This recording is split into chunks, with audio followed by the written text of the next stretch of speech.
If you carry a firearm and discharge your weapon in self-defense, you could face hundreds of thousands of dollars in legal fees and expenses.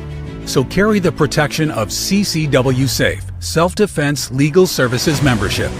Upfront payment of all criminal and civil defense costs with no out-of-pocket for members.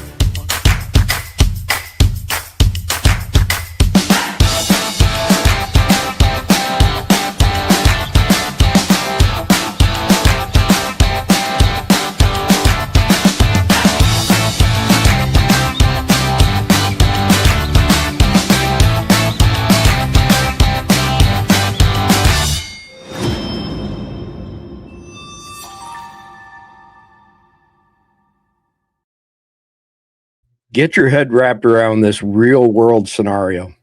It's 1:30 a.m. on a Saturday in Austin, Texas. 3 Americans are dead on a blood-soaked sidewalk on 6th Street. The shooter's wearing an Iranian flag shirt and a hoodie that says "Property of Allah." 1 block north, a federal agent is on the phone confirming the Joint Terrorism Task Force has been activated. At the same time, an encoded shortwave transmission originating from Italy is being decoded by analysts at a federal intelligence fusion center. The transmission is being broadcast by a high-power radio with global reach. The encoded message is most likely a dead man's switch with instructions for jihadi operatives. The FBI goes to elevated alert nationwide. DHS confirms coordination with all federal intelligence partners, and somewhere in an American city, possibly yours, a man who's been living as your neighbor, working a normal job, attending a local mosque, is waiting for a second signal. This is not a script. This is the current state of affairs. The Iranian proxy warfare network is the enemy. This is not a loose coalition of angry sympathizers. The IRGC Quds Force has spent 4 decades building a layered global covert infrastructure, funding, training, pre-positioning, and maintaining sleeper assets across the West. Their model is patience. Operatives are inserted legally, sometimes years or decades in advance, assigned to blend in, to build cover, and wait for the activation signal. The network works through Hezbollah, criminal intermediaries, cartel-connected couriers, and radicalized lone actors, all layers of the same machine. What they want is asymmetric retribution, strikes deep inside American society that create fear, exhaust law enforcement, and signal that no American city is safe from the long arm of the Islamic Republic. Welcome to Survival Dispatch News. It's March 12th, 2026. I'm Chris Evan, the CEO of Survival Dispatch, joined by my good friends, combat wounded Green Beret, Randy Nance, and retired CIA case officer Jeff MD, and likely a cameo appearance from our good friend, Agent 00711, Khalid Muhammad, in just a little bit. So the bottom line up front for tonight, the Iran conflict has awoken dormant sleeper cells in the United States. Intelligence agencies are now warning of imminent terrorist attacks on the homeland, something we've been covering for years here on Survival Dispatch. So why does this matter? Well, the Middle East conflict has entered a new and dangerous phase. Encrypted activation signals have been intercepted. Domestic attacks have already occurred in Austin, New York City, and other cities, including Detroit, amongst others. We've got a flurry of this stuff happening. Every prepared American needs to understand the elevated threat environment right now.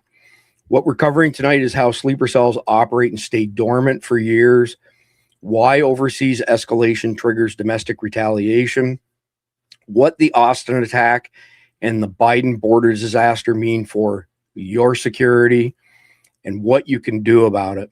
So before we get into the first segment, I'm going to pull a couple things up quickly, and I'm going to put some links for y'all in the main chat and get the boys up on the side here as well.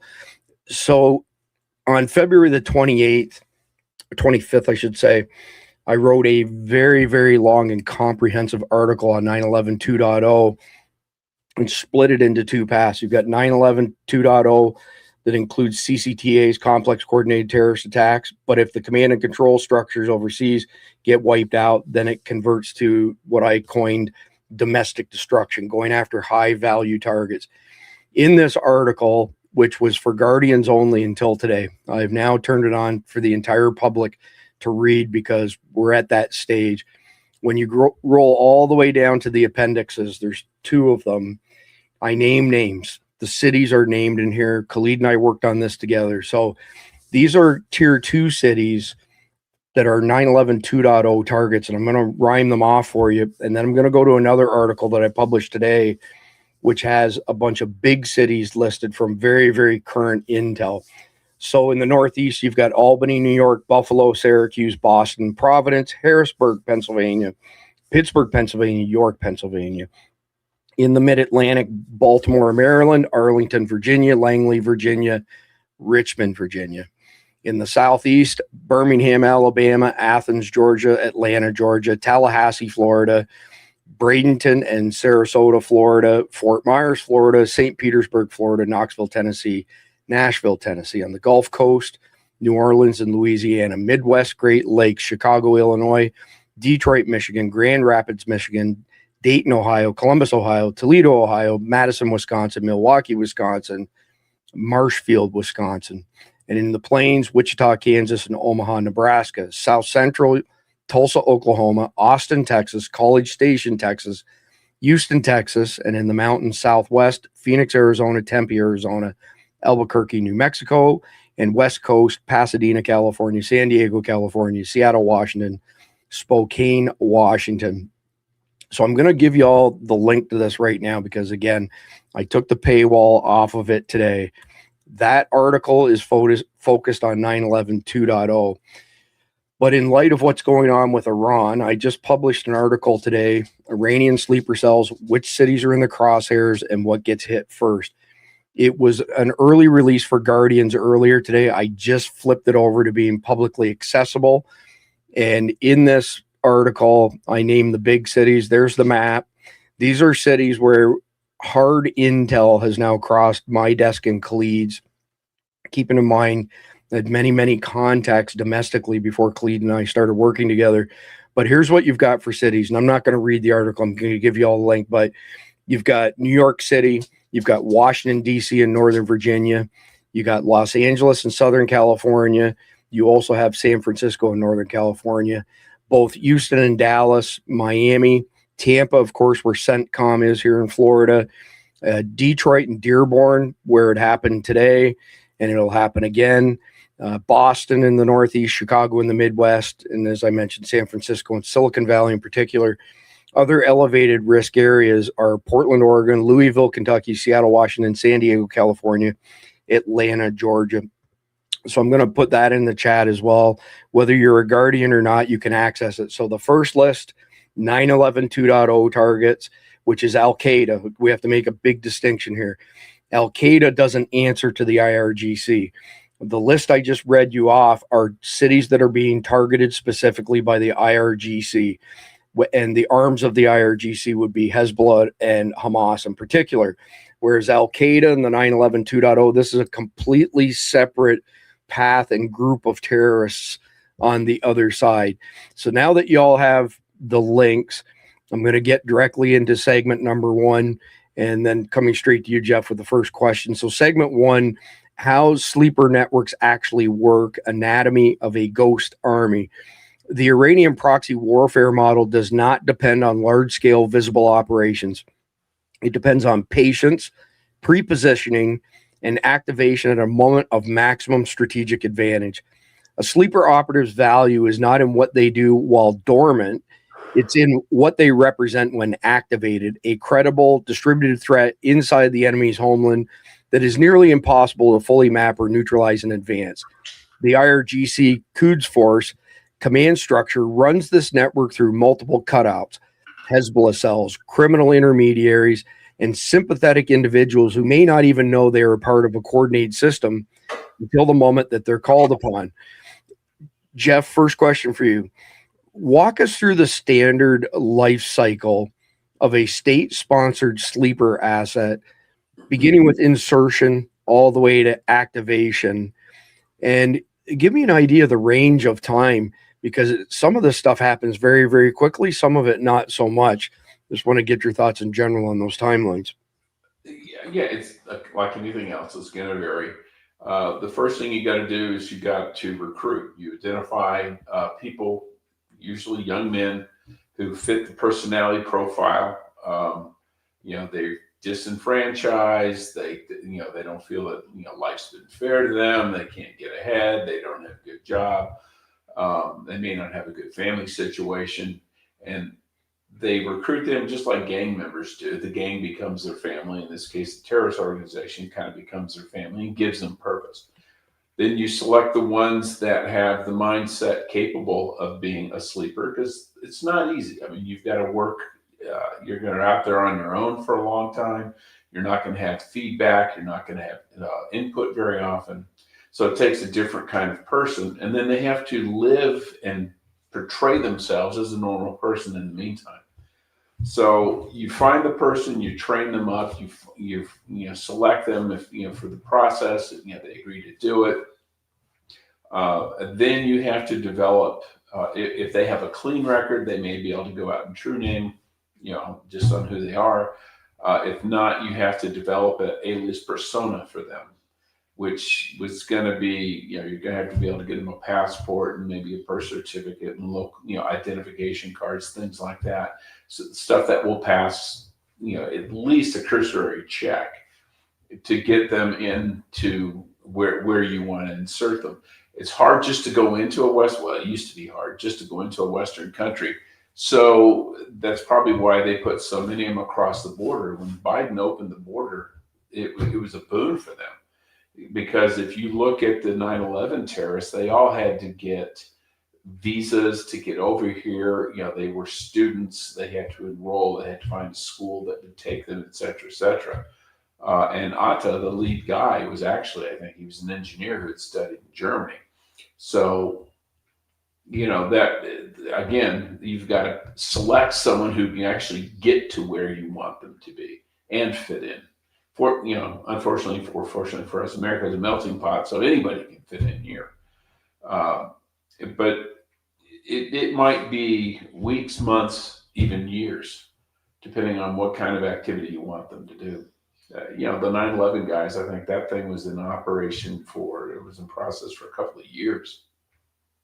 Yeah, it's worth mentioning as well that Los Angeles has the largest concentration of Iranians outside of Iran, somewhere in the neighborhood of 700,000 Iranian expats. Yeah, so if you want to hide, a great place to hide is amongst a bunch of other similar people. Now you're looking for a needle in a stack of needles, essentially. Randy, just leaning on your comms experiences and Echo when you were a Green Beret, how does an encrypted shortwave transmission like the ones we've been intercepting this week actually function as an activation mechanism? And does it tell you anything, like as a comms expert in Echo, as far as the sophistication or lack of sophistication of this network? I think, as Jeff talked about it last night, and we probably a couple of different times, this thing was just a number sequence, but it's also something that the intelligence communities have used for decades. It's a very simple, very easy thing to do. But as Jeff also mentioned, and many people across the intelligence community, yes, it could be that they're alerting someone too, but technically it would be in a different way. So, I would say that, we should, yes, we should heed it, because at this point, we can't rule out anything. That's one of the problems. We got so much going on around the world and inside this country and our borders that, we can't just write it off. But we need to be suspect of it, right? Because really no one's come out and said, hey, we're sending out the signal. No one's claimed it. And so no entity that we can say, just like any of the other things, when things have happened, including September 11th, people stepped up and said, hey, we did that.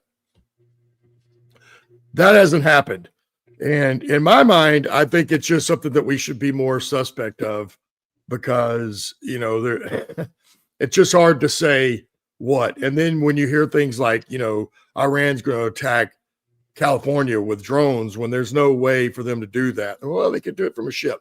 I doubt any one of the Iranian Navy ships are going to make it all the way over to the West Coast where they could bring in those. So that's just something that is probably a warning for something else. I don't know. Maybe we should be thinking about, false flags, because as I've always said many times, there's a lot of stuff that's happened to this country that if the people that were in those federal jobs were there doing the job they're supposed to do, and we know at this point, there's not many that are across the entire, and it is a very large network. But if they were doing their job the way it was intended and what they're supposed to do, and they were truly putting America first, a lot of this stuff wouldn't have happened. We would have stopped it. We would have prevented it, because there's telltale signs.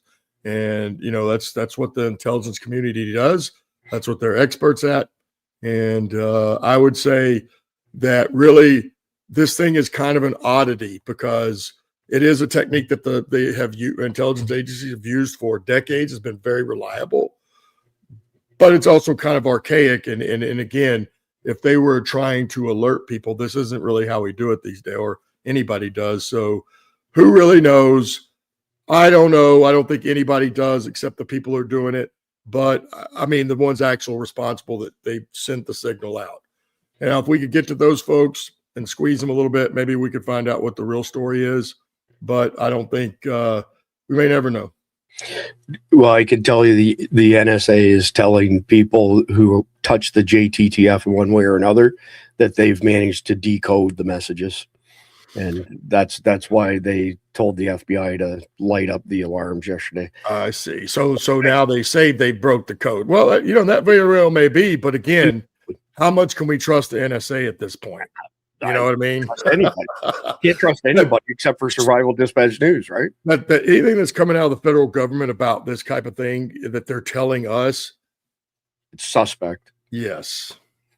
Yeah. You must remain very dubious at the very best. Just a couple quick things. I see Khalid's backstage. And number one, Jeff, sweet. A couple people are saying that they can't hear you very well. When you're not when your mic's not close to you, I don't have any volume issues, but it sounds tinny. But other people are saying that they can't hear you. So maybe if you pull that closer, that'll fit. I had it pushed out of the way when I'm working on books. I shove it away. Yep, I do the same thing exactly. Somebody else, I just flashed by him as the comment goes, asking questions as far as one of the cities that I named and being on the threat list. I'm not going to read through those articles. The one article is probably the most comprehensive article on 9/11 2.0. I didn't have a word count on it. It's probably well in excess of 10, 12,000 words. I put the links in the live chat for a reason. Y'all can go check them out for free, whether you're a Guardian or not. And there's explanations for everything in there, including sources. So speaking of sources, I would say it's good to see you, Khalid, but I'll settle for it's good to hear your voice.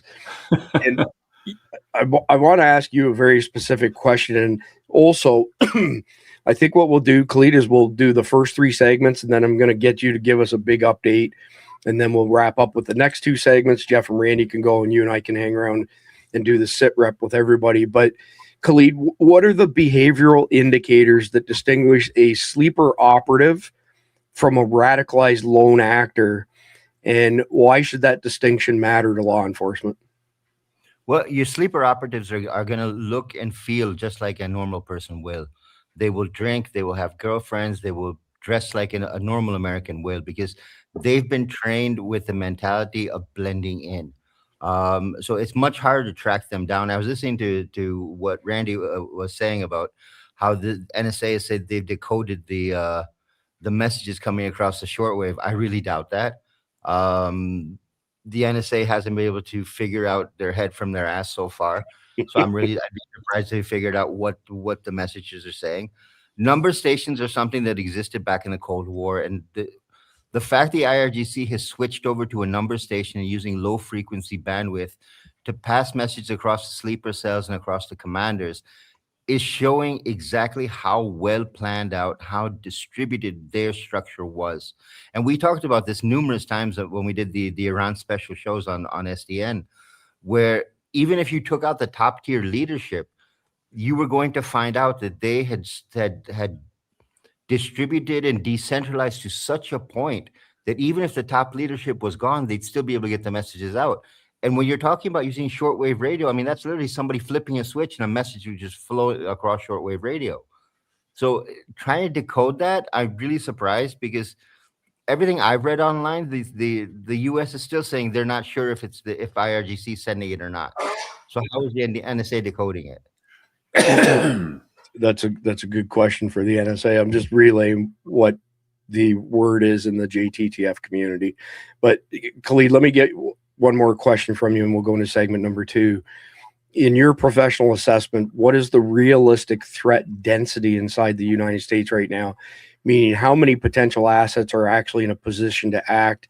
And maybe carve it into part A and B. Part A, these are the Iranian assets, and part B, these are the Al-Qaeda assets.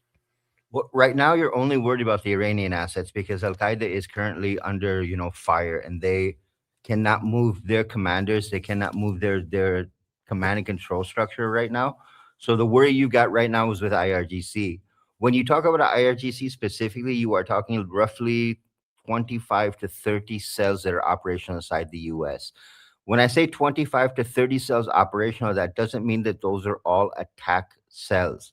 Some of those are just logistics cells. Some of those are surveillance cells. Some of those are supply cells. So what you're actually looking at is maybe 15 to 18 cells that are actual tactical cells. Now, those tactical cells have been broken down into different forms. You have got lone wolf attackers inside those cells. You've got assault teams inside those cells. You have got explosive teams inside those cells. So the way this can play out is like what we saw at Gracie Mansion the other day, where somebody threw a bomb. And everyone just kind of looked at it and went, oh, it's not real. How do you know it's not real? These guys are so well trained and being able to hide what they're doing that it's trying to figure out what they're going to do next. You literally would have to have someone inside the IRGC that's feeding you intelligence. Yeah, appreciate that thorough answer. So let's get into segment number 2, the Austin attack and the pattern that it fits. So the March 1st Austin bar shooting, a man in an Iranian flag shirt and property of Allah hoodie killing 3 Americans. And by the way, the law enforcement engaged in less than a minute, 55 seconds. They were close by. You can only imagine what the death count would have been if they weren't so close.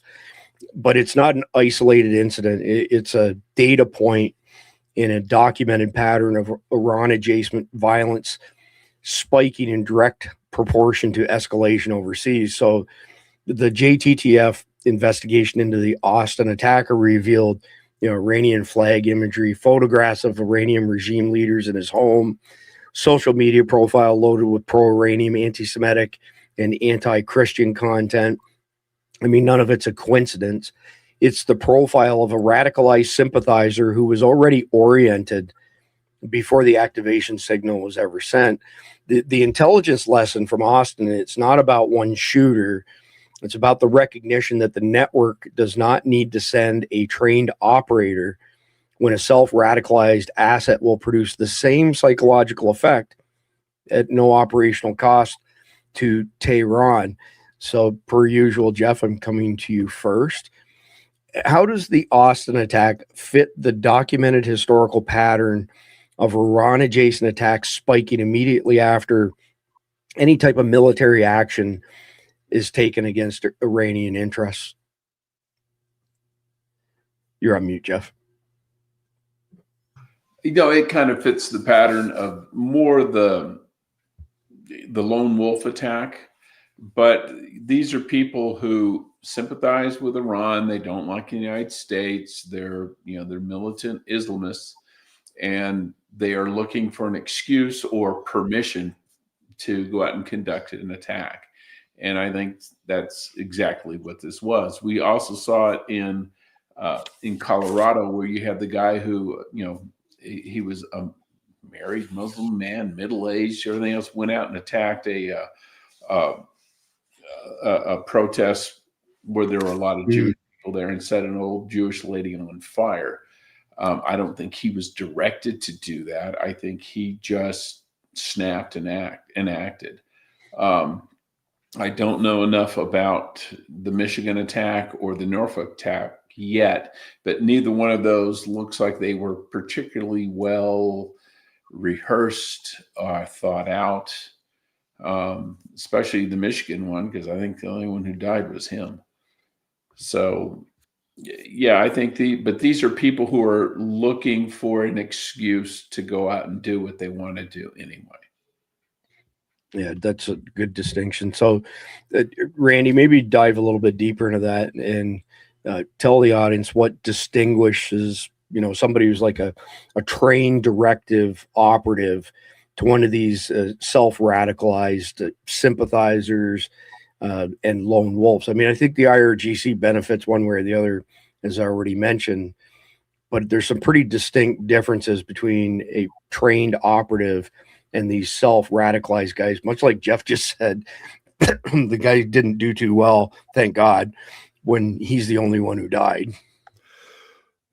Yeah, we look at all of them, including the Austin one. We've been very lucky that none of these people are professionals. One, because they would have worked out some of the details, like, their explosives would have worked properly and some other stuff.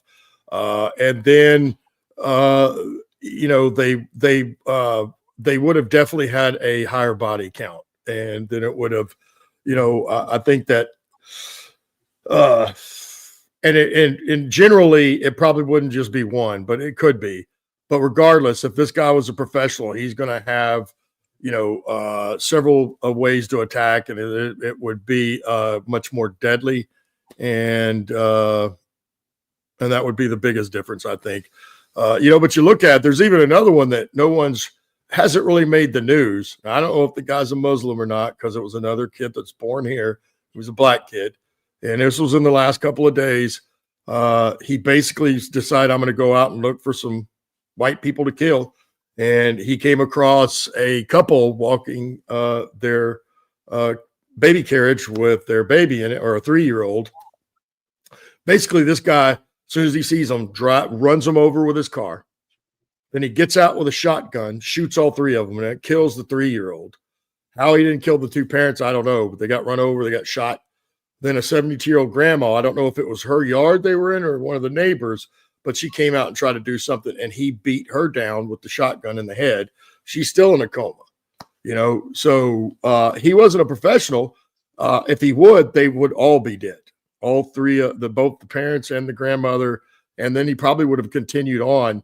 And I would suspect the professionals, you're definitely, and a couple of them were, but the professional's going to end up dead at the end of the day. Because as we know, the professionals we're talking about that have come to this country that are, whether they're jihadist or they'll be the Chinese as well, they know that they're not leaving this place alive. They come here for a mission, and whenever they're activated and they conduct that mission, they know they're going to fight till the bitter end, and they're going to have to be killed to be stopped. So that would be another indicator.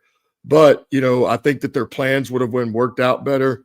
And including this last guy I spoke about, again, which really hasn't made the news, but it was another attack that's happened in the last week or so. And so, you look at, these are people that are just upset and then go out and do something. And the fact is, they haven't done it before. Like your professionals, this won't be their first rodeo. That would be another indication. It won't be their first rodeo.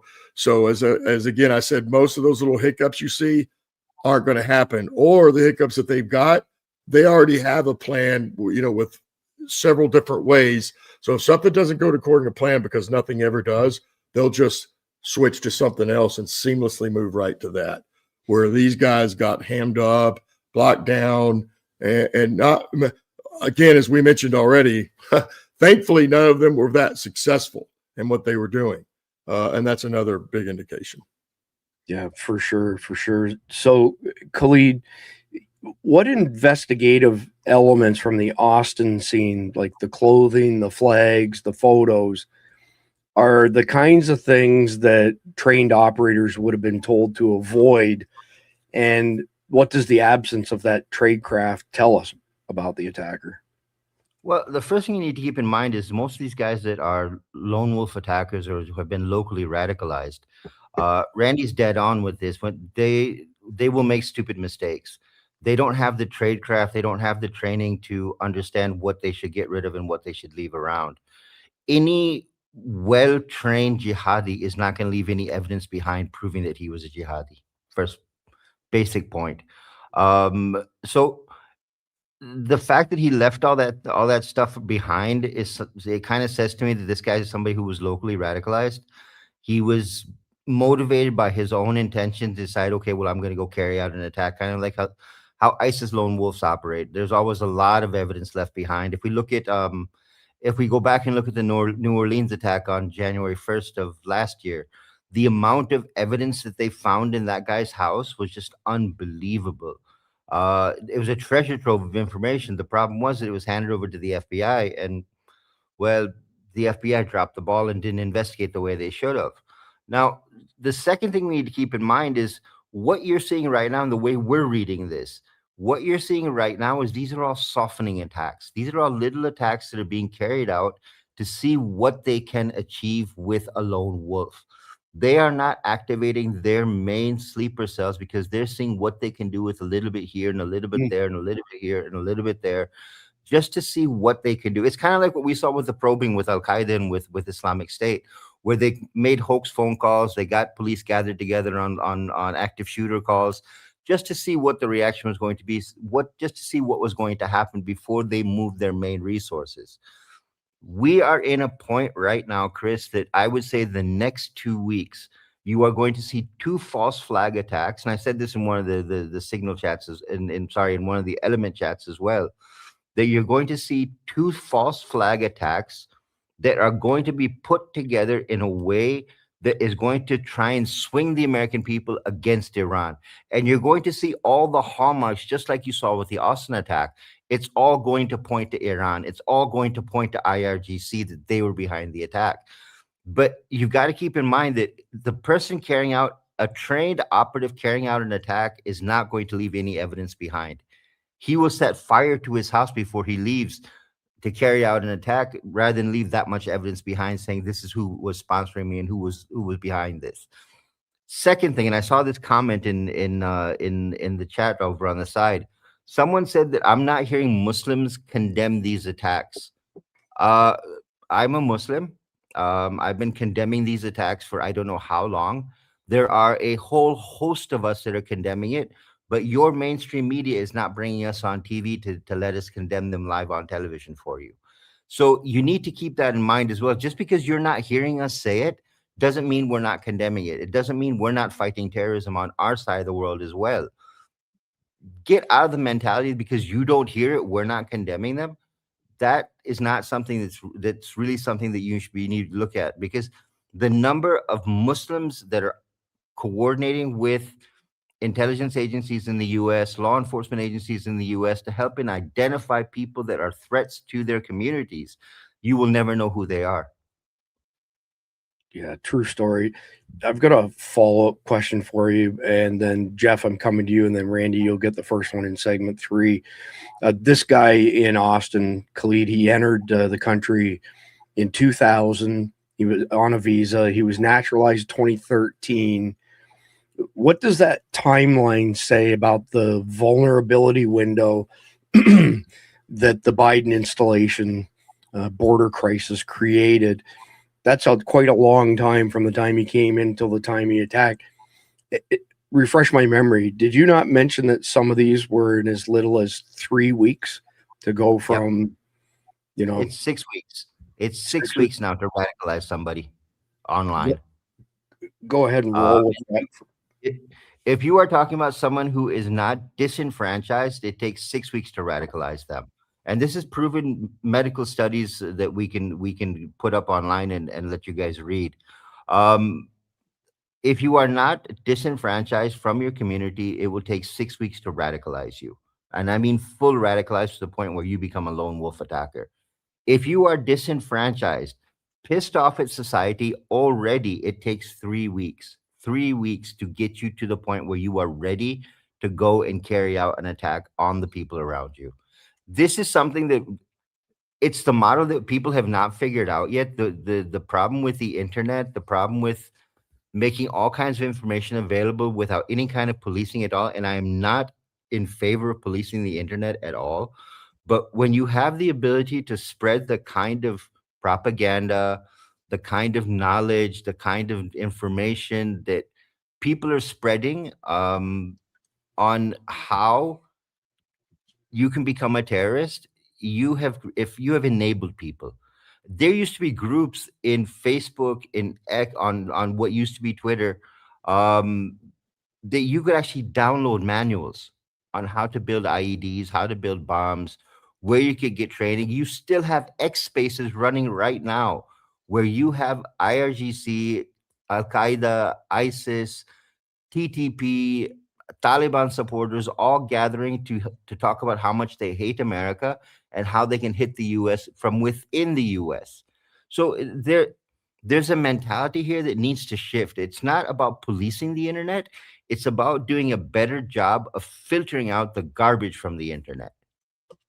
Well, you said a mouthful there. We've been lamenting all week long that the volume of misinformation / disinformation it's exploded since Operation Epic Fury started. So Jeff, I can kind of see something moving in your screen there. I'm assuming you're still there. There he is. So last question on segment 2 is for you, Jeff. With the FBI confirming it had no prior radar on this subject, what does that gap reveal as far as the limits of existing domestic threat monitoring when the network operates through inspiration instead of direction? And just a quick adjunct to that, I think this is about the first time I've ever heard them not say he was on our radar. Well, there's probably a lot of them that aren't on their radar. When you have someone who's self-radicalized like this, there is no radar, really. I mean, they aren't going out and doing things really leading up to the event other than possibly acquiring materials that they're going to use in an attack, or maybe purchasing a gun or handgun or something like that. But if they already have that, how are you going to find them? Because they may not be going to a radical mosque. They may not be hanging out with like-minded people who the Bureau may be looking at already. If they are just living their lives and they're just John Q. Public, and then they snap and go do something, those are the hardest ones to catch. Because the thing about it, conspiracies are relatively easy because, the old line, the only way 3 people can keep a secret is if 2 of them are dead. People talk. Eventually, someone's going to brag. Someone's going to try to impress their brother or their cousin or their girlfriend or whatever. Those people get found out. It's the ones who have no one to tell and don't have friends who or maybe make the decision almost overnight that, okay, they're going to go do this. There are no warning flags to see until they execute. Yeah, it's a tough nut to crack for sure. So moving into segment 3, the Biden border disaster and the sleeper cell pipeline it created. So at a bare minimum, we know that 1,500 Iranian nationals were apprehended at the southern border during the Biden installation, and almost half of them were released back into the United States with virtually no vetting. And all Iranians are classified automatically as special interest aliens, which means they require enhanced screening. And that screening was systematically bypassed. And stop and think for a minute. If they actually interdicted 1,500 of them, how many walked across the border that they didn't interdict? How many people walked across the border and had false IDs, as Khalid has spoken to many times, and therefore there was no tie back to Iran? So beyond this 1,500 documented cases, Border Czar Tom Homan has confirmed over 2 million known gotaways during the Biden installation. And if you're wondering why I call it the installation, anybody who thinks that he won the 2020 election, I got some waterfront property in Arizona to sell you. Anyway, people who crossed illegally were never caught, and whose identities, origins, intentions, none of that stuff was captured. It's completely unknown to any agency. In June of 2025, ICE rounded up 11 Iranians who had illegally entered during Biden's term, including a former Iranian army sniper, a Revolutionary Guard member, and a Hezbollah affiliate. These were not hypothetical threats. They were operational assets already on American soil. So, Randy, coming to you first, from an intelligence standpoint, I know you were not an intelligence expert, but you can certainly speculate on this. From an intelligence standpoint, what's the operational significance of having a minimum of 700 unvetted Iranian nationals released into the U.S. with no tracking and no follow-up to speak of? I'm sorry, what was the question, though? So the question was in that. Yeah. From an intelligence standpoint, what is the operational significance of having over 700 unvetted Iranian nationals released in the U.S. interior with no tracking and no follow-up? Well, I mean, it's our worst case scenario, right? It's some of our worst enemies. Now we don't know who these people are, but we can surmise that they probably weren't people coming here to change their life, right, and come experience America and become Americans. So we can assume those 700 or however many there really is. What that means operations, but these guys are probably operators on some level, whether it's just intelligence, or intelligence gathering, and they're going to do that anyway, even if they're somebody that's going to action something later. It's what we do. It's what, and Jeff alluded to it earlier, just like the September 11th, they were probably here for a couple of years before. And so what that does is now this person goes out, these 700 people go melt into the community and appear to be like Americans, but they're waiting for whatever moment they're waiting for, then to inflict them as much damage as they possibly can. And the fact now that we have, apparently no idea where they are, it's just as bad on a different level, right? We had all those kids missing that no one knew where they were. And that's just as bad again on a different level. But you got to realize, man, you can't, I don't know. Again, it comes down to this isn't somebody making a mistake. This wasn't an accident.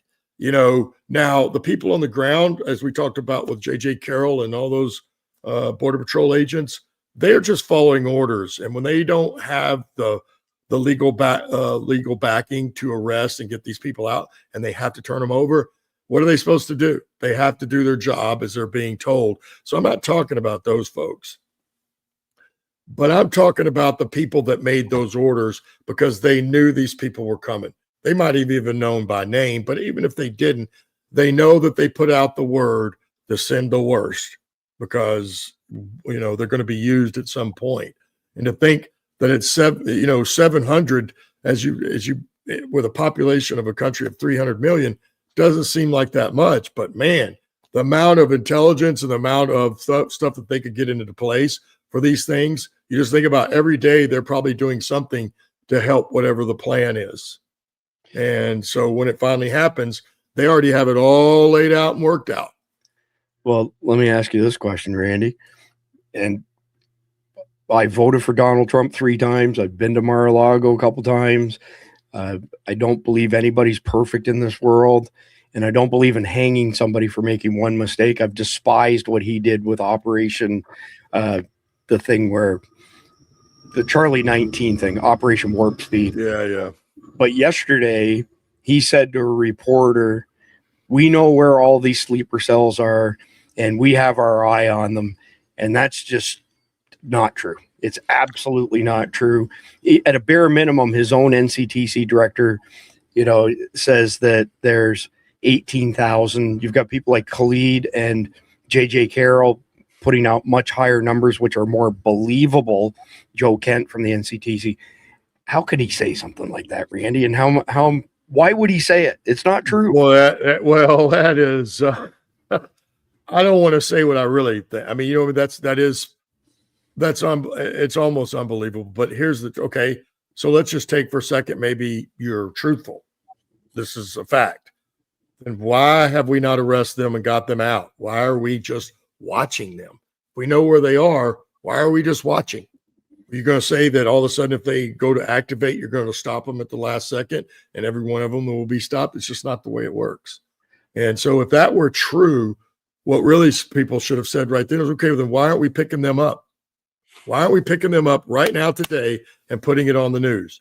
And since we've done this many times, if we know where they all are, we have all these assets in every 50 states, all 50 states. So, hey, let's package them up all at the same time. We've done it plenty of times. So to me, either way, I mean, you're lying about it is bad enough, because then when something happens, people are going to say, but you told us you knew where they were and y'all were just watching them. And now all of a sudden they killed 50 people or 100 or 400 or whatever. What then? What is he going to say then? Well, let me throw this in there. Let's just say, for argument's sake, he's not lying, but he's repeating garbage intel fed to him by garbage picks that he surrounded himself with, like people like Sebastian Gorka. I've met Sebastian Gorka. I've talked to him. He's wicked intelligence. He has no clue when it comes to terrorism. He's way out of his league on it.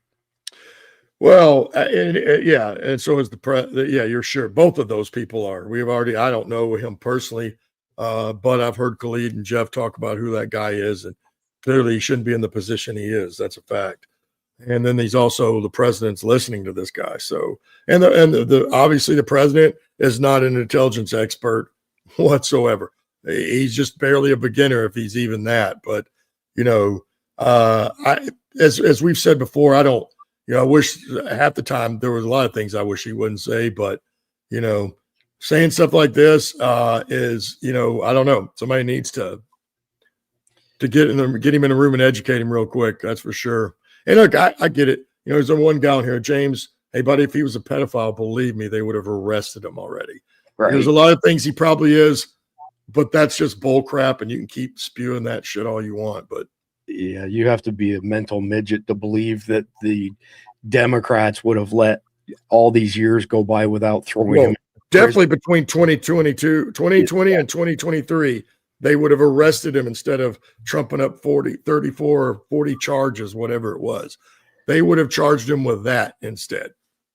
Yeah. I mean, it's not even worth discussing any further.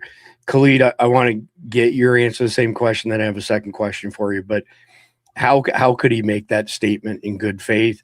What is he operating on shitty intel, or is it hubris, or something else? Well, the recording I heard of Trump making that statement, he followed up with that statement with the words "I think," which means that he's not even sure of what he's being told. The problem, Chris, when we've talked about this a number of times, the problem with Donald Trump's cabinet is he has a lot of dirty players around him, and those dirty players are feeding him a lot of bad intelligence. Let's start with the basics. Your national security advisor is Seb Gorka, who has no idea what intelligence means. He's not intelligent himself, and he doesn't even know what the word intelligence means. So having him serve as national security advisor is just an absolute joke. It's a position he should not be in. That is a position that's better suited for someone like Tulsi Gabbard or for Joe Kent. Those are people that are better suited for that position. Number two, you've got Kash Patel, who I wish I was CIA director. I wish I was ODNI director, because those are positions I wanted, and I didn't get them, and I got stuck with FBI instead. So I'm going to feed Donald Trump as much bad information as I possibly can. To believe you actually know where all of these Irani sleeper cells are and are not taking any action against them, you are literally, like Randy said, putting that statement into the American public's mouth. Why didn't you do anything if you knew where they were? So either you are trying to appease the American public by saying, well, we know where they are and we've got our eyes on them. If you got your eyes on them, what are you waiting for? Are you waiting for them to move? Are you waiting them to start initiating some kind of an attack and then do something about it? That's not going to work. The problem this time is that Donald Trump has walled himself off with people that don't know what they're talking about. And the people that are trying to get him intelligence, the people that are trying to get him information, he's not listening to. And we've talked about this ad nauseum on the SDN programs we've done. The number of people that have tried to get Donald Trump dossiers, tried to get him intelligence. I know for a fact that he was given a briefing on weapons of mass destruction being used in 9/11 2.0, and Trump literally just blew it off and said, no, this can't happen. You're not looking at chemical warfare. You're not looking at biological warfare, even though you know that the Taliban and Al-Qaeda are working on chemical and biological weapons inside of Afghanistan, inside of Indonesia, inside of Syria, and you're not paying any attention to it. Either you are trying to appease the American public to the point where they believe nothing can happen, but when something does happen, what's your answer after that? And the problem is right now is that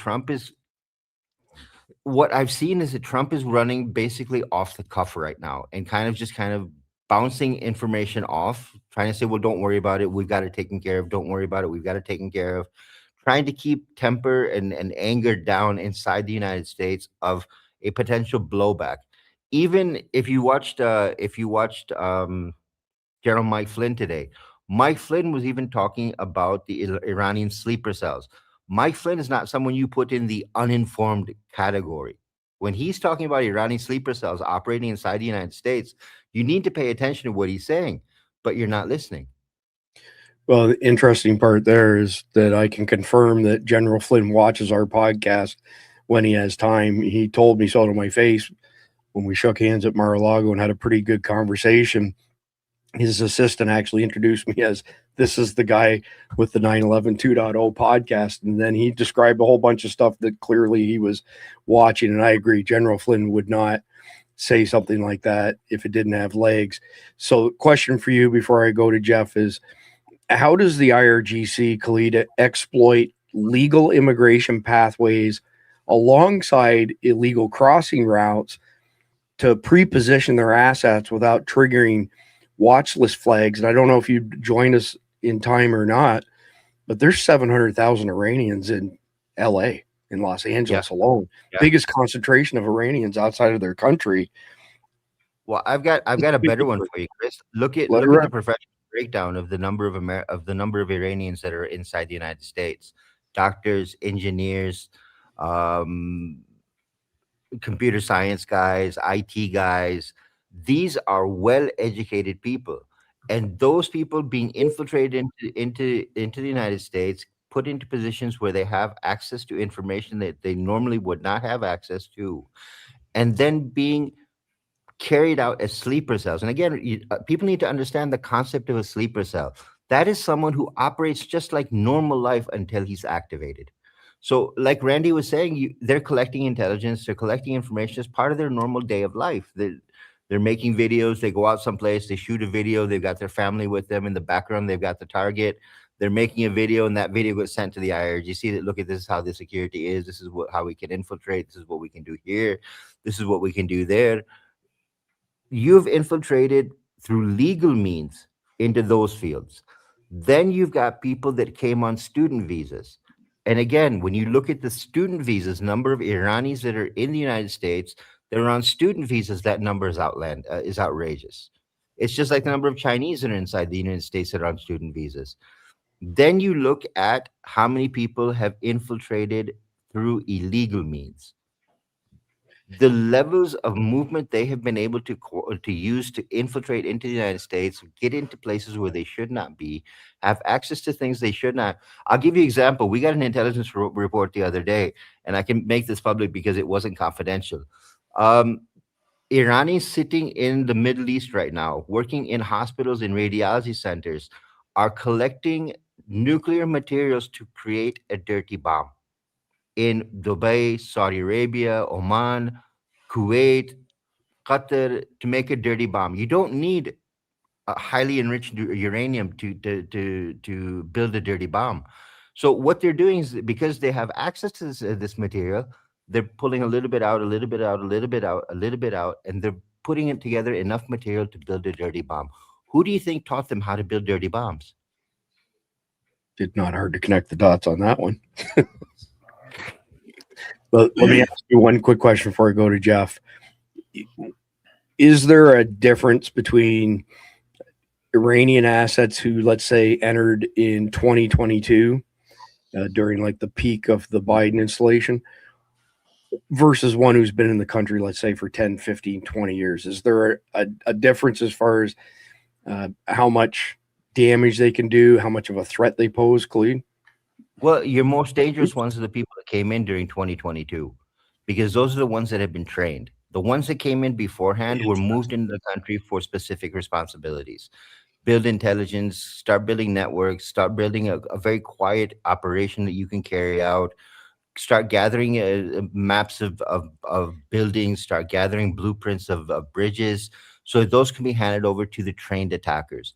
Now, when you look at what happened during the Biden administration, the number of people that were allowed into the country without any kind of, JJ Carroll said this on the first show we were on with you, that the number of people that were allowed to land at the airport didn't speak a lick of English and were allowed to walk out of the airport and go wherever the hell they wanted. No one knew where they went.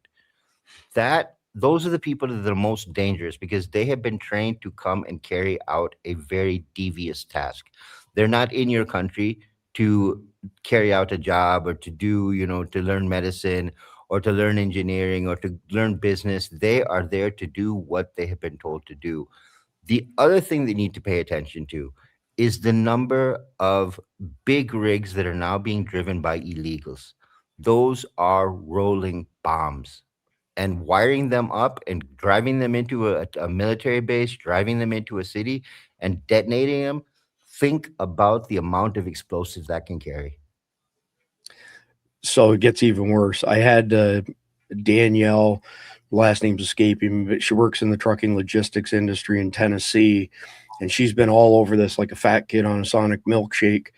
And the number of foreign-owned trucking and logistics companies that are hauling confidential, classified military equipment would blow you away.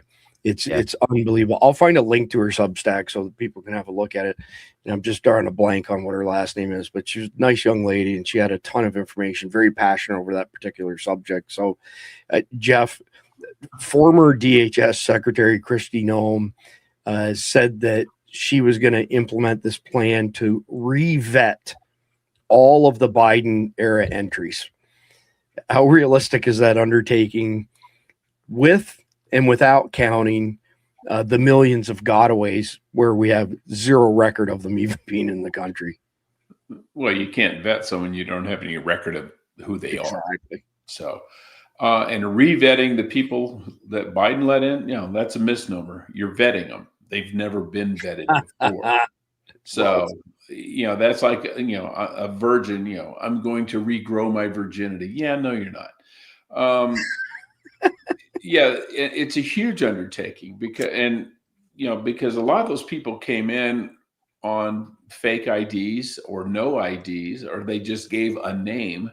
So there's no accurate information to start with. If someone comes in with a passport from a foreign country, that's at least something. You've got a name, a document, and you can see when the document was issued. Was it, did they ever transit in the other countries? There's stuff you can use. But these people came by and just said, yeah, my name's Abdul Smith, and where are you from? Over there. Where over there? One of those countries. They gave nothing. So that's going to be next to impossible to do anyway, but it should be done. I mean, when you have information, you need to re-vet these people. But more than anything, you just need to find them and kick them out. Well, that leads right into the next question. Are there any policies or structural changes that you can think of that would have an immediate positive impact on identifying and locating Iranian nationals that are currently unaccounted for here behind the wire? You'd have to get rid of the sanctuary cities. I'm sure many of them have been arrested and released by Minnesota, by California, by New York, by Illinois, by Massachusetts, all these sanctuary states and their sanctuary cities. I mean, how we look at the people that ICE is arresting now, who have 4, 5, 6, 7 arrests on their records, including violent crimes and sex crimes and murders, that are then just turned loose. So who knows how many of them are Iranian, but I think we need to be careful about when we talk about Iranian Americans, the 700,000 people that live in Los Angeles area, most of them came here when the Shah fell, or were here and didn't go back. I have some really good Iranian friends. I had one in college, and I was in college when the Shah fell, 1979. And a guy named Mike Vosel, very nice guy. And the reason he was here is because when the Shah fell, he was going to go home, and he called his parents and said, "I'm coming home." And they're like, "Hell no, we're trying to get out. Stay there. If you come back, that's just one more person. We have to pay some smuggler to get us out." So those are the people, the vast majority of the people in Los Angeles are those people or children of those people. Another one, I had a good friend who lives in Florida, conservative businessman, born and raised in Iran, immigrated to the United States. He is a diehard conservative Christian, and being a Christian Iranian, they had to leave because, their lives are being threatened. So all because you're an Iranian doesn't mean you're Shia, and doesn't mean you're an Islamist. Most of them are not, which is why they're here. The younger ones who have just immigrated, you need to look at them with a microscope. But if you've got someone who's been here since 1978, they're not part of the regime, because there was no regime back then. Yeah, good. Excellent answer, Jeff. Really, really good answer. Hey, Khalid, we're running a little bit long, and I want to respect Randy and Jeff's time. So let's power through segments 4 and 5, and then they can leave, and then we'll get your situational update, and then we'll do the sit rep at the same time. I do want to mention that you guys have probably seen him in the live chat. His name's Manley. Last name starts with a T. He anteed up and paid for 10 people to get annual memberships at Survival Dispatch News, a Guardian membership. It's $1,000.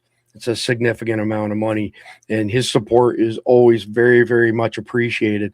So I matched his 10, and then I added another 10, and I'm going to add another 10 right now. So I've given away 20 free memberships. Manley gave away another 10, so we've given away 30 total. I'm going to give away another 10 tonight. So the first 10 people who get an email to support@survivaldispatch.com with free membership in the subject line will get a 1-year free Survival Dispatch News Guardians membership. So get the email into support@survivaldispatch.com. First 10 win and get it. So that being said, we're going to go directly into fourth segment.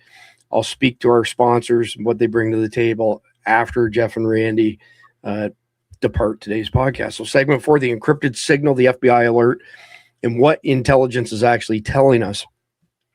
Federal law enforcement agencies received a bulletin this week confirming U.S. signals analysts intercepted an encrypted shortwave transmission, likely of Iranian origin, relayed across multiple countries, intended for recipients who already possessed the decryption or decoding key, consistent with number station style Cold War activation protocols now being used by a 21st century state sponsor of terrorism. The intercept came directly after the Ayatollah went down, at least the first one, and the single largest trigger event in Iran's operational doctrine, making the timing of the transmission far more than coincidental, aligning with documented IRGC activation protocols tied to leadership level events. So, like, in a nutshell, the timing is a big red flag in itself, that it came right after we smoked the first Ayatollah.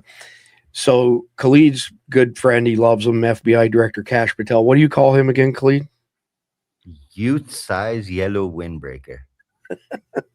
So youth-size yellow windbreaker says he's mobilized counterterrorism teams nationwide after telling everybody for the past, how long, year and a half, that there is no terrorist threat and the fusion centers have no information to share. I mean, just insanity. But anyway, DHS has issued a critical incident note, and there's a separate FBI NSA joint advisory that's warned of defense-linked companies that Iranian cyber actors may target U.S. networks and devices for near-term operations. So, Randy, I'm going to open segment 4 with you.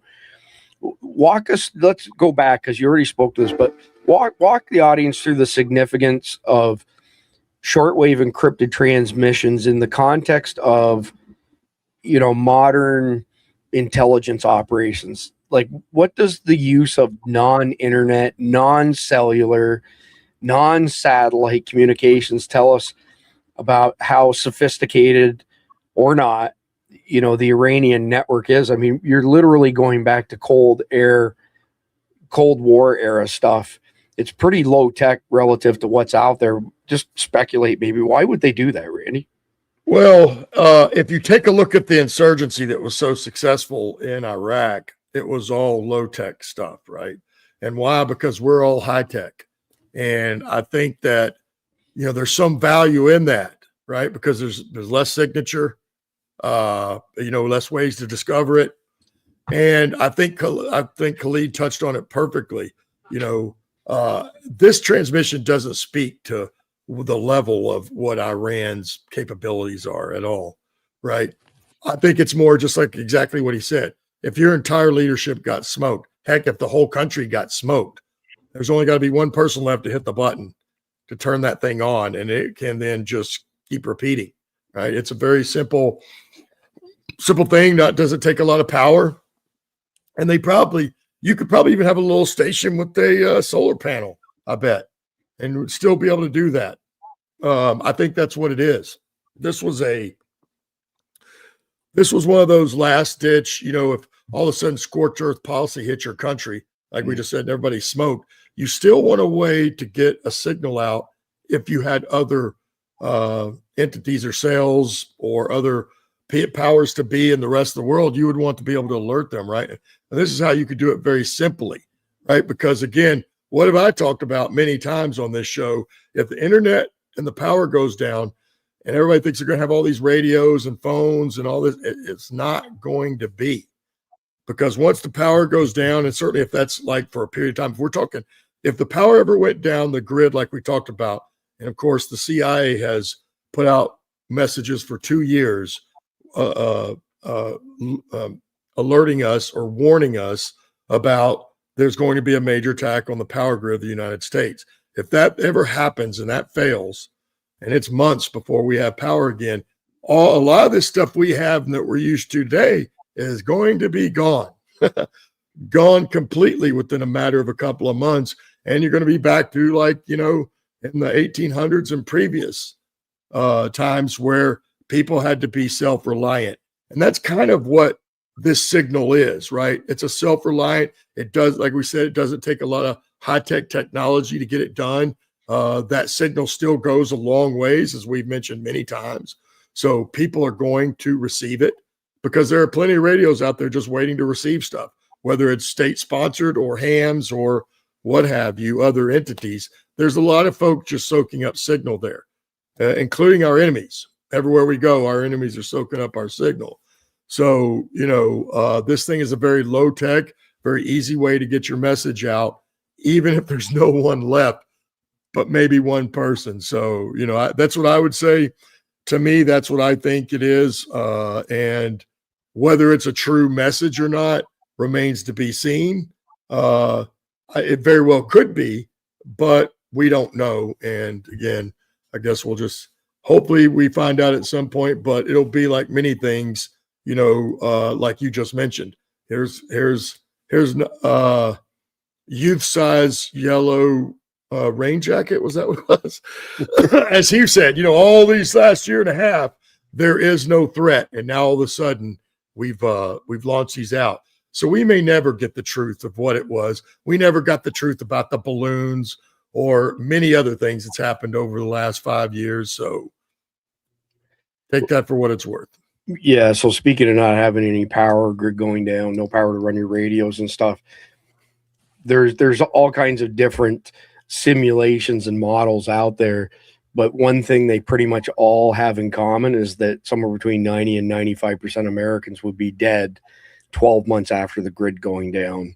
Well, I don't doubt that, Chris, because, even when we first settled, I've said that story many times. When we first got here to Jamestown, the people that stayed behind when the boat left the first time, 2/3 of them were dead within 3 months from starvation and disease. So this won't be any different. Actually, it'll be a lot worse because there'll be a lot more people. And you think about even in the cities, when all the food's gone, what are people going to do? They're going to starve to death and die. I would imagine we might even see cannibalism and some other things, because as another thing I've said many times, people think right now because they're able to go out and buy food and we eat every day, it's not a big deal. They're like, oh, I wouldn't eat this or I wouldn't eat that. You get hungry enough, you will eat the ass out of a dead horse. And I can promise you that. So at some point, people are going to do things that you would have never seen before, and we've never seen in this country if that happens. So listen to these numbers before I go to Khalid with the next question. So the EMP Commission, I want to say it was like 2003, 2004. In the first 30 days, somewhere around 17 million Americans dead. After the first 90 days, somewhere around 50 million dead. After the first 180 days, somewhere between 100 and 120 million dead. And at the 1 year point, 90% of Americans dead after the grid going down. I mean, they're massive, massive numbers. Absolutely massive. Well, if you don't have food and you don't have water and you don't have fuel, it's going to be a problem. Yeah. As you know, life is a very fragile thing. I mean, we can go through a lot. It's one of the things I learned on an ambulance before I ever went to combat. It's amazing how much the body can go through and still survive. But then on the other side of that coin, just how fragile life really is. And there's a moron in the audience who doesn't like my hat, Make America Pray. You want to force people to pray. Nobody said anything about forcing anybody to do anything, you asshole. Oh, sure. You put poof to their head. I guess I better not say that. Never mind. Yeah, whatever. He's fucking. I don't want to get strike. There's no shortage of fucking idiots out there. That's for sure. No. Anyway, but moving on from there, Khalid, I got a couple questions for you. The first one is, this alert doesn't name anything, like doesn't say there's a specific location or target that's not encoded, at least. From your experience, like what does a no specific threat alert, which is what the FBI is calling it, no specific threat alert, what does that mean? And should Americans take it seriously, not seriously, or something else? It's a strange thing to call an alert, but it has no specific threat. My problem is, see, the FBI is a clusterfuck on wheels, for lack of a better way to put it. To put out a statement like that, no specific threat alert, that makes no sense. Why do you bring it up then? You should have kept it in the background, figured out what the threat was, and then used it and then understood it and then relayed it to the American public. But I'm going to give you a little connection here. During the Russia-Ukraine war, which is still going on, the Russians have repeatedly used number stations. They have used them to broadcast songs. They have used them to broadcast messages in Russian.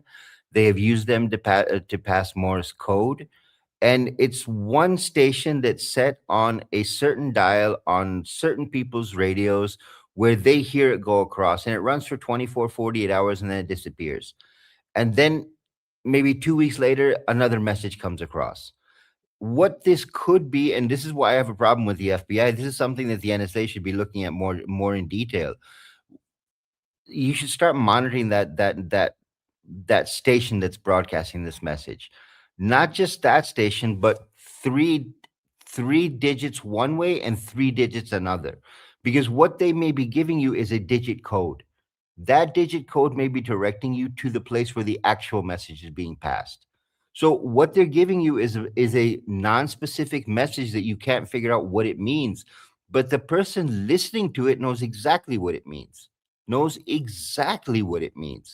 So what you're not understanding is, why is this being used? How is it being used? And in the past 2 to 3 years, how have number stations been used by other players who are helping Iran right now? Russia is a key asset for Iran. They're giving them intelligence information on U.S. targets inside the Middle East. How is it that you're not paying attention to what Russia did with number stations to what Iran might be doing with them now? Great question. So let me hit you with one more, and then I'm going to Jeff to wrap up this segment.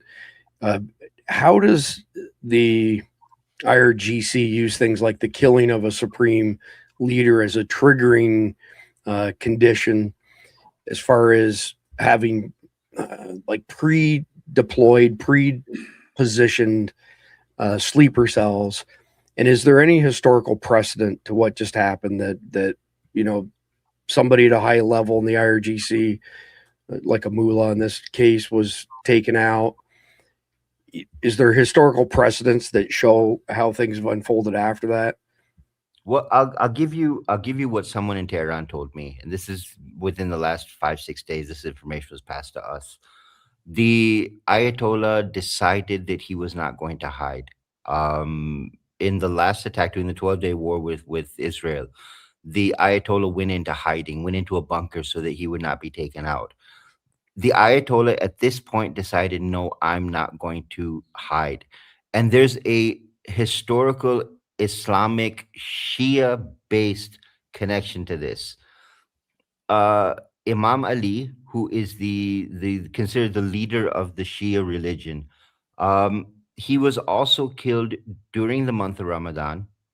He was assassinated during the month of Ramadan. And after that, the Shias rose up and decided to start slaughtering people left and right. That was a trigger event for them in their religion. Being a Shia, I'm not a Shia, I'm a Sunni, but being a Shia, martyrdom is something that is ingrained into their mentality from the day they're born. They are there to die. And they are there to die because their leader, Imam Ali, also died, was killed. So there is a religious connection here that people aren't understanding, and no one in the Western media is talking about this. The fact that you have not made that connection yet, you don't understand where the emotional drive comes from this. If you saw what happened after the Ayatollah was killed, millions of people came out on the streets in Tehran while the bombing was going on, saying, our blood is there for the Imam, is there for the Ayatollah. So that if you want to kill us, we are ready to go as well. That is a mentality that is ingrained into the Shia belief structure.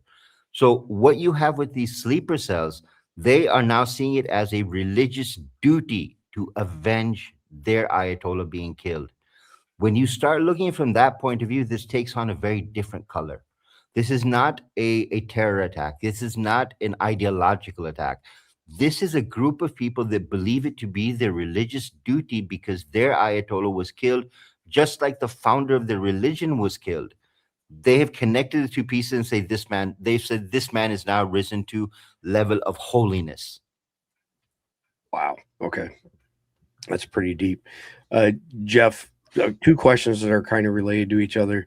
First one is with CISA operating at a very diminished staffing level due to the DHS funding lapse.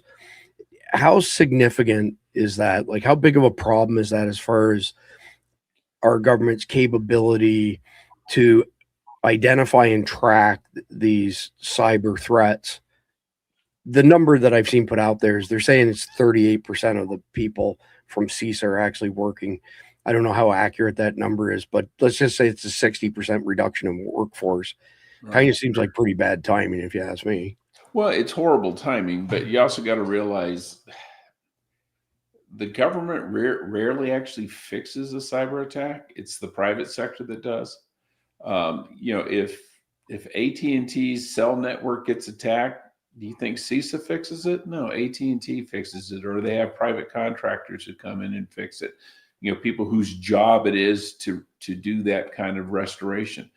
The bigger companies, the bigger tech companies probably have a lot of that capability in-house. I would think X does, because they're constantly being attacked from DDoS attacks and everything else.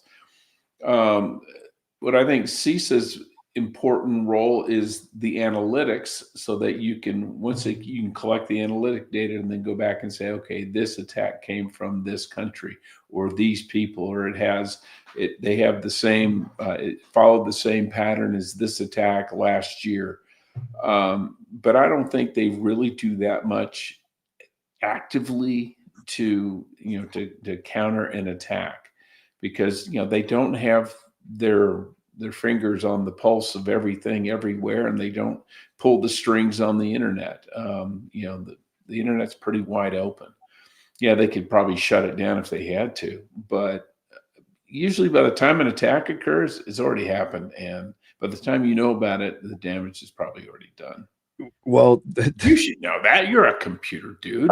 I know, but I'm just the host, right? In this case, but You're the host with the most. You jumped ahead, because my next question for you was going to be, how realistic, like, let's assume that the NSA has decoded this message. It's not decrypted, it's encoded. Right. It's not encrypted. Big difference.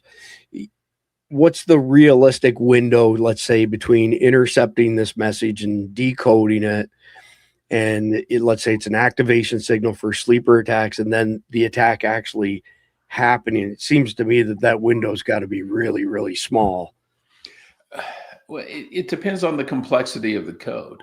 Some codes are essentially unbreakable. Other codes are very simple. If you're using a one-time pad, and it's, and the pad generation is done correctly, meaning the numbers are truly, truly random, those are damn near impossible to break. And what you do is you broadcast numbers, you write the numbers down, you go to the next page in your book, you do false subtraction, false addition, and it gives you a bunch of new numbers, and then those correspond to letters of the alphabet, and there's your message. What we were doing to generate the codes themselves, for the code book, is we were actually pointing radio telescopes into deep space and recording the static. And the static is never the same ever. You can point it at different directions. It's always going to be different because of stars are moving and everything else. But if it's a book code, for example, you kind of do the same basic thing, but you use a book, and it might be, page, line, word, page 127, third line, fifth word is, Roger. And that, so you write that down. And what that requires is you got to know which book they're using. And everybody has to have not only the same book, they have to have the same edition of the same book, because a comma out of place or a carriage could return at the end of a page that comes sooner in edition 1 than 2 throws everything off. What I wanted to get at, though, is assume they decoded it. Yeah. That window between decoding a message and an attack actually happening, in my estimation, is pretty tight, and doesn't really give them much of an opportunity to react. Act on it. The thing about a code like that is you don't know who's receiving it. It goes out to the entire world. All you need is anybody with a shortwave radio can receive it. So even if you know exactly what it says, unless you know who's receiving it and who's acting on it, doesn't matter. It could be kill President Trump tomorrow. Okay, great. Who's receiving it? Yeah. There's 330 million people in this country. Yeah, I couldn't agree more. Somebody was asking about AI and using it to crack encryption. This is not something new. Like, we've had supercomputers that work on decrypting stuff. It doesn't need AI. We've had this technology around forever. That's why supercomputers were invented. Exactly. Yep. So the AI piece is completely irrelevant. The software has been written for many decades. The computers have been in place. We used to sell these things called E15Ks. So there were 106 CPUs in a box the size of a refrigerator, used for human genome research and stuff like that. And the base config right around the turn of the century was $4 million. But if you loaded them up, they were $20 million computers. And that's the kind of stuff that they would do. Just super, super intense computational stuff. But let's get into the fifth and final segment here. What the next attack could look like: multi-city, coordinated, already planned.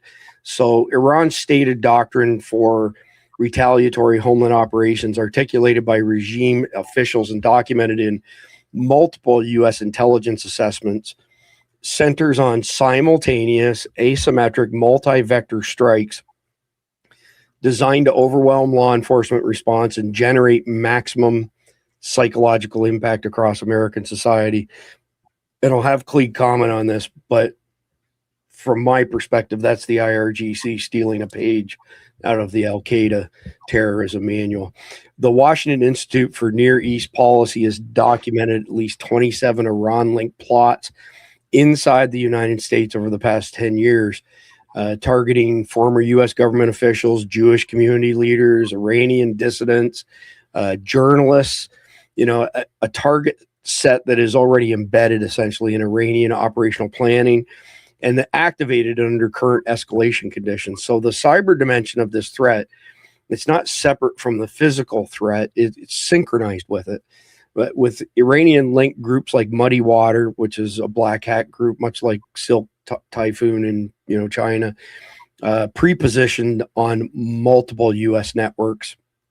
And Fitch Ratings has warned that critical infrastructure across the board, like water utilities, power companies, financial systems, they're all at risk. I mean, the Iranians work closely with the Chinese and the Russians and the North Koreans as far as accessing our infrastructure is concerned. They've penetrated every major network. I can tell you that from coming from big tech and being a network and systems engineer. There is absolutely nothing that they haven't, except for the systems that are not connected to the internet and are restricted to local area network communications only in secure military installations. So with all that being said, Randy, coming back to you to open the final segment,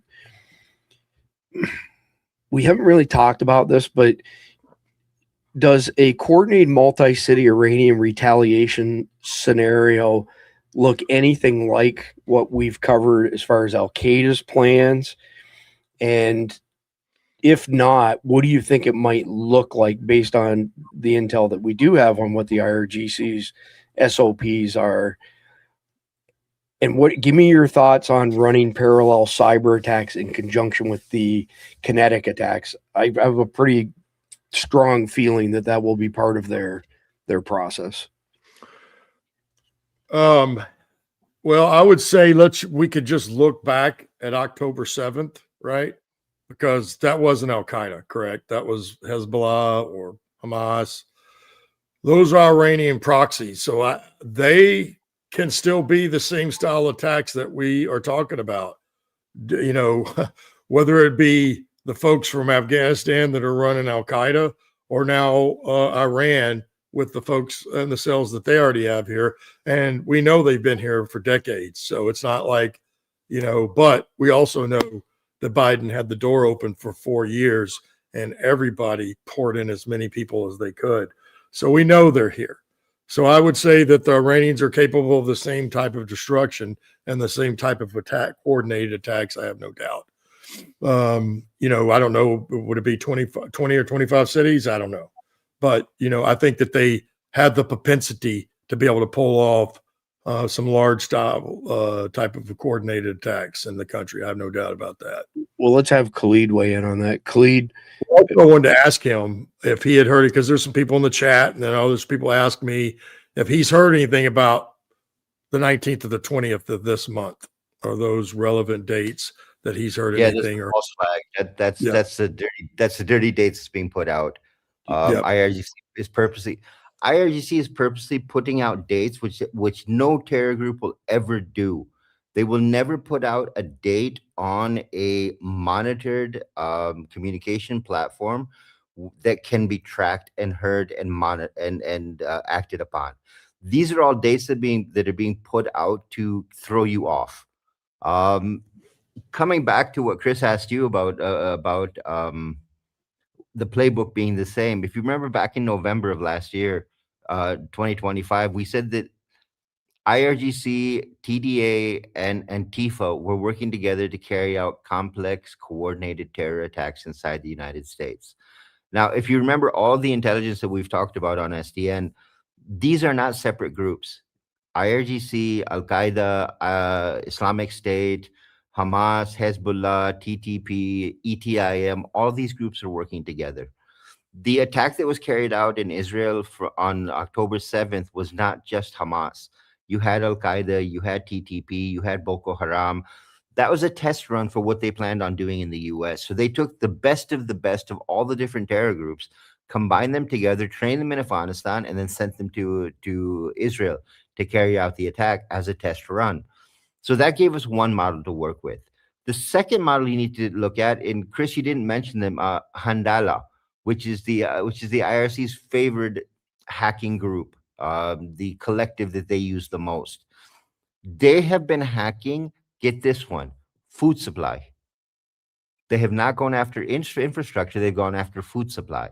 They went after an Australian chicken farm and took it completely offline. So the mentality that the IRGC is operating with is they're not looking at just infrastructure, they're looking at everything that can make you hurt, from food to water to electricity to cyber to everything they can potentially do. And all of that is going to be linked in with different groups, whether it be Russia, whether it be China, whether it be North Korea. Everyone is going to work together to carry out this attack because everyone is going to want to pay the US back for what they did. And again, it's the same mentality that Al Qaeda is working off of, is the payback attack for what was done in the Middle East to Al Qaeda and the Islamic State in the Middle East when the US invaded there. They're doing the same thing now, but they're using Iran as the basis. The war that was carried out against Iran over the 12 days when Israel bombed, and now the war that's going on inside of with the US and Israel working together.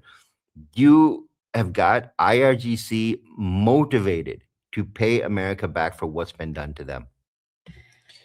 Yeah, but well said, Khalid. Well, you have always said from the beginning that they're all working together, which was one of the most compelling things. You know what I mean? That because, as you know, as we all know, none of them get along normally. Right. So, but we did talk about, and he kind of touched on it. But yes, I think they will couple cyber attacks. Why? Because it's communication. It's how people get the word out. It's how messages get out. Now, even us on X and other platforms, although in recent days it's been bombarded with a bunch of bull crap. Typically, you can get some of your first information on there. So there will be cyber attacks, because if they could shut all that down, you think about how confused people would be, and they don't have any warning of what's coming next until it shows up. Yeah. So, Khalid, one question for you, one for Jeff, and we'll get into the practical payoff. How does Iran use simultaneous, like multifaceted attacks, Khalid? Physical attack, cyber attacks, financial attacks. I mean, the goal obviously is to exhaust response capacity on our part, create this like cascading, system failures. Beyond what just a single attack could produce. Just give me the lowdown, give the audience the lowdown on what the SOP would be, let's say, for Iran. Well, when you look at a country like Iran, Chris, they operate from a strategy. We wrote a paper on this the other day, called mosaic defense. Mosaic defense works from a distributed model where they attack from outside the country. They do what they can from inside of Iran, but the bulk of their resources, the bulk of their funding is put into resources that are outside of Iran, outside the target spectrum, as we would say. So if you're bombing Iran, yes, you're going to take out the IRGC, but you're not going to take out the people sitting in Venezuela. You're not going to take out the people sitting in Mexico. You're not going to take out the people sitting in Washington. You're not going to take out the people sitting in London. You're not going to take out the people sitting in Europe. You're not going to take out the people sitting in Lebanon. So those things can be used to work against you from that point of view. So you wipe out the IRGC. The entire IRGC command is gone. But that secondary structure, that second tier of operational command is still there because it's all outside the country. And when they're outside the country, they flip a switch. And when they flip a switch, everything moves. So Iran has always worked from a mentality, because they are not strong enough to defend their country completely by themselves. What they have done is they've developed what is called a mosaic defense strategy, where they have asymmetric warfare, they have domestic warfare, they have cyber warfare, they have information warfare. There's a thing that a lot of people have probably never heard of. It's a thing called, it's a software called Find Face. Find Face is something that's run by the IRGC inside of Iran to target dissidents. So anyone who is working with a foreign power, they can track them. And the software was developed by the Russians and quietly sold to the IRGC without anyone even knowing about it. So they are able to track whatever is going on inside their country. They know who's doing it. They know who to pick up. They know what to do. That same software has been deployed to second-tier commanders outside of Iran. They're using it to track Irani dissidents that are sitting in other countries, in the US and in Europe, and tracking them as well.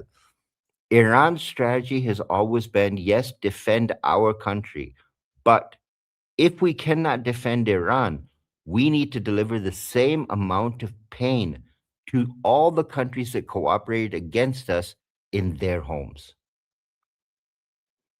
I was just thinking about, hitting London, maybe. Just joking. Oh my God. I mean, just the population in London alone. We got a threat alert the other day that London is going to be hit probably in the next 15 days by the IRGC. Whether that's true or not, we don't know yet, because the source of the intelligence isn't someone we'd call credible. But Gotcha. we've gotten inclinations of this over the past 2-3 months. London was a target. We saw it happen in Oslo. If you remember, Chris, how many times have I said Oslo was a target? Oslo was a target. An embassy was attacked in Oslo.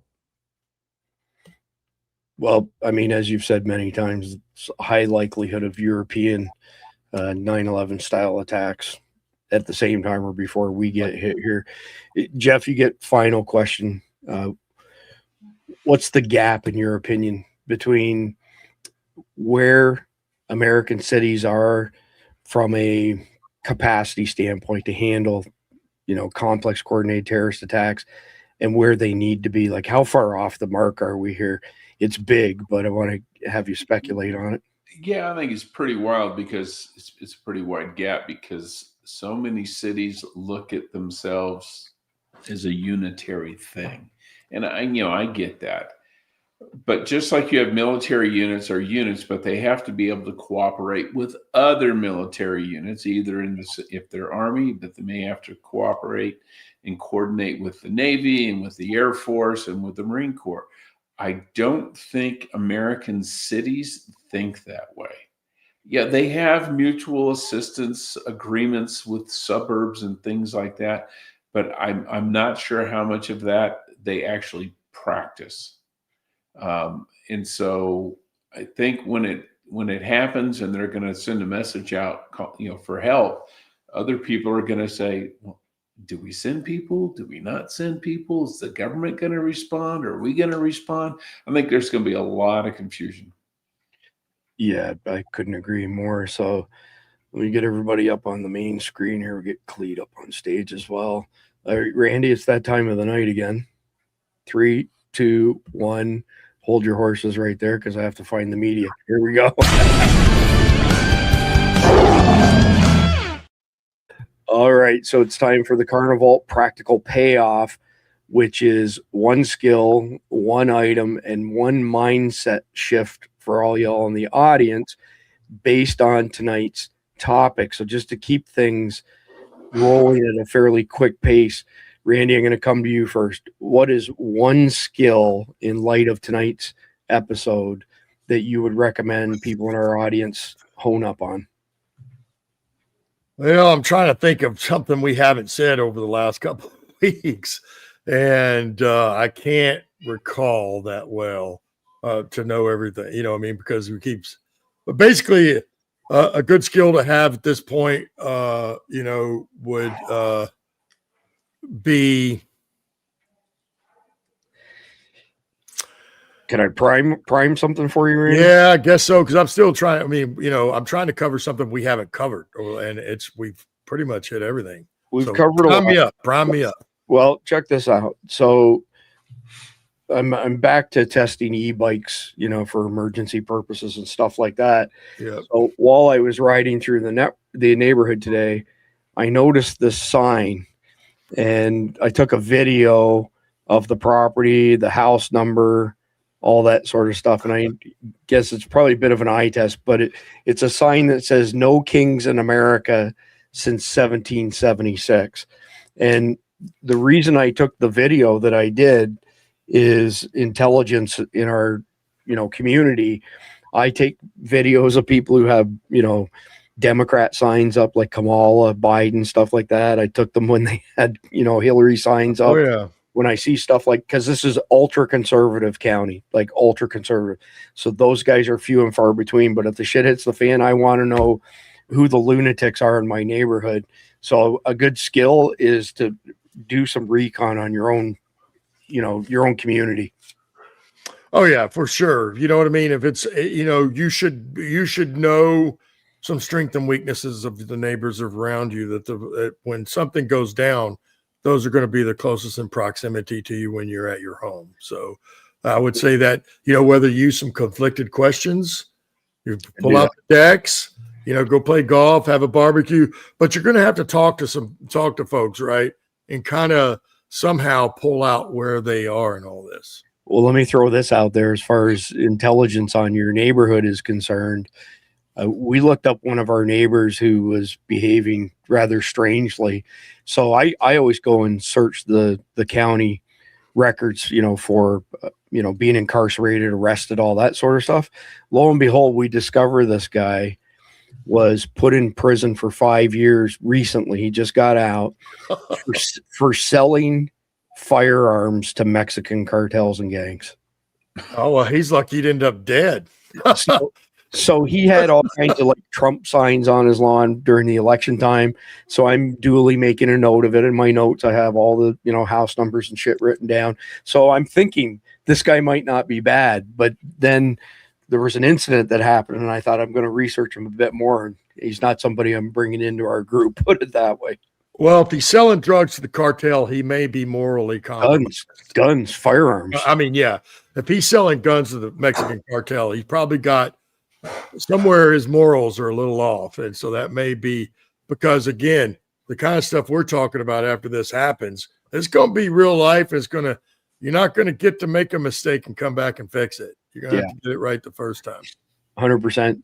Jeff, a mindset shift, something that our audience needs to put top of mind in light of tonight's topic specific to the Iranian sleeper cells.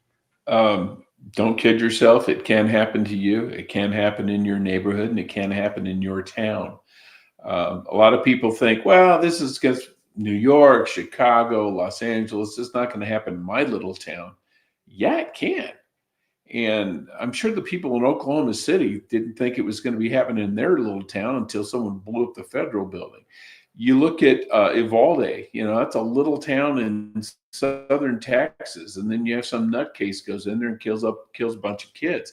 Yeah, it can happen in your town, and be prepared for in case it does. Hope to God it doesn't, but be prepared if it does. Don't think because you live in a small town that it can't happen to you. That you took the words right out of my mouth. That's actually one of the notes that I'd made. So Khalid, I'm going to through strength, right? Yeah. Strength, baby. Khalid, I'm going to have you do the one item that people need to acquire, but just quickly before that. So we had a similar type of conversation, I don't know, maybe 3 or 4 years ago on the podcast. And it was like one item that a lot of people wouldn't think of. And I said, you got to have extra socks in your bag.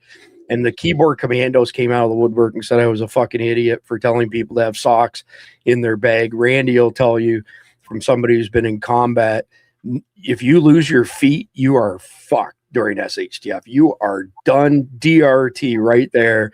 And it's funny because I just watched a video from Grand Thumb where he said, make sure you have several pairs of high quality socks, some lightweight footwear that doesn't wear you out. So Khalid, before you name your item, I'm going to name an item. And there's a reason I mentioned the keyboard warriors over the socks, because I'm fully expecting to get some snotty emails from the keyboard commandos, but I'm going to reveal why tomorrow night on the podcast, why I'm saying this. Make sure that you have a small camouflage umbrella in your get home bag, go bag, 72-hour bag, whatever you want to call it. You can see how small this thing is, relative to the size of my hand, but it's about 3 foot in diameter. There's a very specific reason everybody should have one of these in their go bags, and it ain't to stay dry. So go ahead, let the flames roll, and I'll prove you wrong tomorrow night when I show people the footage of why. Khalid, one item for people. Well, do you want the one item you should have in your go bag, or do you want the one skill that people should have nowadays for the IRGC attacks? Well, you know what? We're going to cut you some grace since you've been BFEing for the past few weeks. So you can do both. All right. Well, look, I fully agree with the footwear and the socks, because being out in the field all the time, when your feet go, it's game over. You got to sit down and you've got to rest, and you're a target then. We did this on this show the other night when we had Philip, I think, was on the show with us, and he was talking about how if your feet stop, that's it, game over. There's nowhere you can go. The one skill you guys need to have right now, and I'm saying this to the audience as a whole, stop listening to the bullshit. The people that have been telling you there's no such thing as a potential terror attack in the US right now or in the coming weeks, months, who have now all of a sudden changed their point of view 180 degrees. Either they knew and they weren't telling you, or they have had their head up their ass this whole time. Now, as long as Operation Epic Fury is going on, the sheer amount of disinformation is being flooded onto the internet, whether it be Facebook, X, YouTube, whatever it may be. You have so many closet analysts that have come out that have never done any kind of war game analysis or any kind of terrorism analysis or any warfare analysis. They're now all of a sudden becoming pundits and talking about how great they are and how well they know what they're talking about. Stop listening to everybody. Find those people that you know you can trust, that have been right on a regular basis, that have talked to you at your level, not over your head, not about how great they are, but helped you get ready for what's coming, and keep listening to them. The new ones that are coming out are being put out for a reason. They're being put out to distract you. They're being put out to create fear. They're being put out to push you to believe a narrative that does not exist. Sleeper cells exist inside the United States. IRGC has been planning this for 47 years. 47 years. This did not come up overnight. They have been working on this for a long time. If the FBI is just waking up to this, someone's been asleep at the wheel. And to say that we have our eye on them and we know we know who they are and we're not doing anything about it, I don't agree with that. When we know where a terrorist is, we take them out. We don't leave them sitting there going, well, let's see what they do next. Right. So what you're saying is it's not an effective strategy to say that they were on your radar? That's no good? No. Okay. No, the radar is broken. If you're saying they've been on our radar, the radar's broken. All right, that's awesome, Khalid. So we're not done. Stay with Khalid and me. We're going to move directly into a situation report. But first of all, got to thank Randy and Jeff for your time and insight tonight. Thanks, guys. Yep. Look forward to seeing you all tomorrow night. And tomorrow night, by the way, I don't know if I mentioned it to the two of you, we're going to discuss drones and drones being used by jihadis here in America. But anyway, thanks, guys. Appreciate everything. Good night. All right. Yep. See you guys. Good night. All right. So, Khalid, here's what I think we should do is I've been sitting in this chair since, I don't know, 4:30 or some crazy time. I'm going to get a coffee. I'm going to put you full screen, regale the audience with the adventures of Khalid and BFE galore over the course of the past few weeks, because I know you got some really, really big news for people in the audience. I'm telling you in the audience, do not leave. You are going to hear some breaking news from Khalid that you will not hear anywhere else. And it's not just breaking news. He was there. He would participated in what he's fixing to tell you. And again, you heard it here first, and you're going to hear it from somebody who was actually there. Take it away, brother. Yeah, we I've been on and off air a lot, and a lot of people who are in our element chats know that I went dead comms for a while. We were in and out of different countries over the past couple of weeks. And a lot of it was preparation for something that was carried out in the last 48 hours. it's not even 48 hours, the last 12 hours, we just launched a massive bombing run inside of Afghanistan.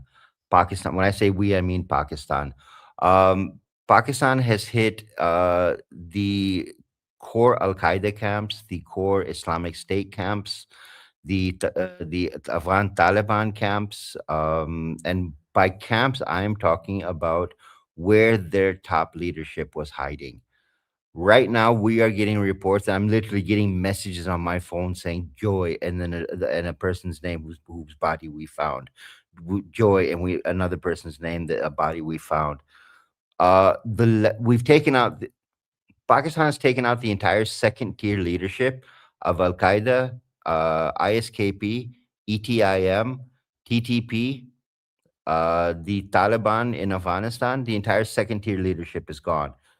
The place where the second tier leadership was sitting, the first tier leadership was also in very, very close proximity. Um, I had the privilege of being part of the intelligence run where we went into Afghanistan, we gathered where these locations were, and we helped put the pieces on the map of where these people were hiding. And as I think it was probably around 8:30, 9 o'clock tonight, we started bombing Afghanistan. And we have not bombed Afghanistan the way we bombed Afghanistan tonight. Uh, we've hit we've carried out 4 airstrikes in coast directly targeting the Haqqani network. We have taken out major targets inside of Kabul, including Taliban core commander homes. We have taken out bases. We have taken out the Taliban headquarters. We have taken out the core location where they were hiding at. All of the different terrorist group leaders were hiding, hiding's not a good word for me to use. Where they have scurried to disappear, thinking that the rats would not be found there. The rats were found, and we delivered the poison to them tonight. Right now, we're waiting for more bodies to be dug out of the rubble. We know that we've gotten 2 major scalps. The TTP's head, Nur Wali Masood, has been critically injured. His body has been taken to a hospital. The chances of him surviving the attack that was carried out tonight is maybe 20-25%. What happened tonight has really changed what the potential model was for the U.S. because what the U.S. should have done was what we did. For the past 2 weeks, we have carried out every night nonstop bombing runs, nonstop attacks. We have had assault teams inside of Afghanistan. We have had command teams inside of Afghanistan. We have been running inside of the country like it was our own home. And we have targeted, we have lit up, we have used laser lights to mark off locations for our drone strikes to take out camps, to take out hiding locations. We have taken it to the Taliban in a way that no other country has. Granted, the U.S. should have done this, and they should have taken care of what was left behind. 85% of the U.S. weaponry that was left in Afghanistan is now in piles of burning metal. They're nice pieces of, how do I put it? To put it politely, they're nice little paperweights for what they can use them for now. What Pakistan has decided, and this is a decision that was made by our command, it follows our the BFE strategy that we were given many years ago, that for every terror attack that's carried out in Pakistan, we will bomb the shit out of Afghanistan. And that is what we have done. Tonight, we have taken out the core locations where the terror group's leadership was hiding. Now, again, I'm going to repeat this. Second tier leadership is all dead. Second tier leadership, Al Qaeda, Islamic State Khorasan province, East Turkmen Islamic movement, which is the group that targets China, the TTP, which targets Pakistan, Hafiz Gul Bahadur group, which targets Pakistan, the Afghan Taliban's leadership. We have taken out the tier 2 leadership. The tier 1 leadership was also in the same location. The body counts are going up as we get them. As I said, my phone has been going off the entire episode, and I've been getting joy and name and joy and name and joy and name. I'm not reporting these on X or on our website because it's not my place to report. I'm waiting for the military to give the press conference tomorrow and announce how many targets and who all we got. So what you're getting right now is something that you are only hearing rumors of on different social media platforms. But we can tell you for a fact that we have delivered a death blow to every terror group. Every terror group. They have been taken to task. Now, the reason we can say that is, and a lot of people who support the Indians need to understand this. India has been using the Taliban against Pakistan for well over 12 years. The Indian generals that are retired, that were part of the creation of that strategy to use the Taliban against Pakistan, to use the TTP against Pakistan, are now crying spoiled milk and saying we made a huge mistake investing so much money into the Taliban and using them against Pakistan. We need to reassess the way we need to use our proxies inside of against Pakistan, which means we've delivered a death blow. For India to be reconsidering their strategy as it stands right now, they understand the damage that Pakistan has done to the Taliban and to what their proxies and what their asymmetric warfare strategy was. Now, and a little bit of a brag, when it comes to asymmetric warfare in the Indian subcontinent, there's no one better than Pakistan in how we operate. We have run asymmetric warfare on so many different levels inside of this region that the Indians could not compete with what we do here. They tried. They found out that you can pay a jihadi millions and millions of dollars, but he will always be a jihadi. He will always do what he wants to do. And India has learned that lesson tonight as well. We are literally watching their generals on Indian television crying and screaming about the mistake they made with investing into Afghanistan, supporting the Taliban. This is going to be by tomorrow evening. The next day, we're going to have a list of dead. That is going to tell us how much damage we have done and how much we have affected terror plots, not just in our region, but around the world. Because when Al-Qaeda's top leadership is gone, when the Islamic State Khorasan province, which is the most active and brutal part of the Islamic State franchise, when their top leadership is gone, all of a sudden the warfare stops. We have not seen, in the past 2 weeks, we've had 2 terror attacks in Pakistan, and very small terror attacks, not even big enough that we even commented on them. This is the level of damage we've done. And tonight we delivered a death blow. So we are waiting for the names to come across right now. We are getting some of them. I've gotten a lot of the names already, but I'm not reporting them until the military does their press conference tomorrow. Once they do the press conference, then we'll start talking about it. We'll put a couple articles up and analyzing how it happened, what our role was in it. I'm keeping a lot of cards close to the vest right now. I've been inside of Afghanistan. I've been inside of Iran during the campaigns that have been going on right now. We've seen firsthand how much damage we've done, and the result is what we expected. I see, John, you're asking about 9/11. I'm thinking it's 9/11 2.0 you're asking about. Realistically, if we achieved our target tonight, I don't see them being able to carry it out. And if they're going to carry it out, it's going to be significantly lower than what they expected to do to begin with. I don't know if Chris is back yet.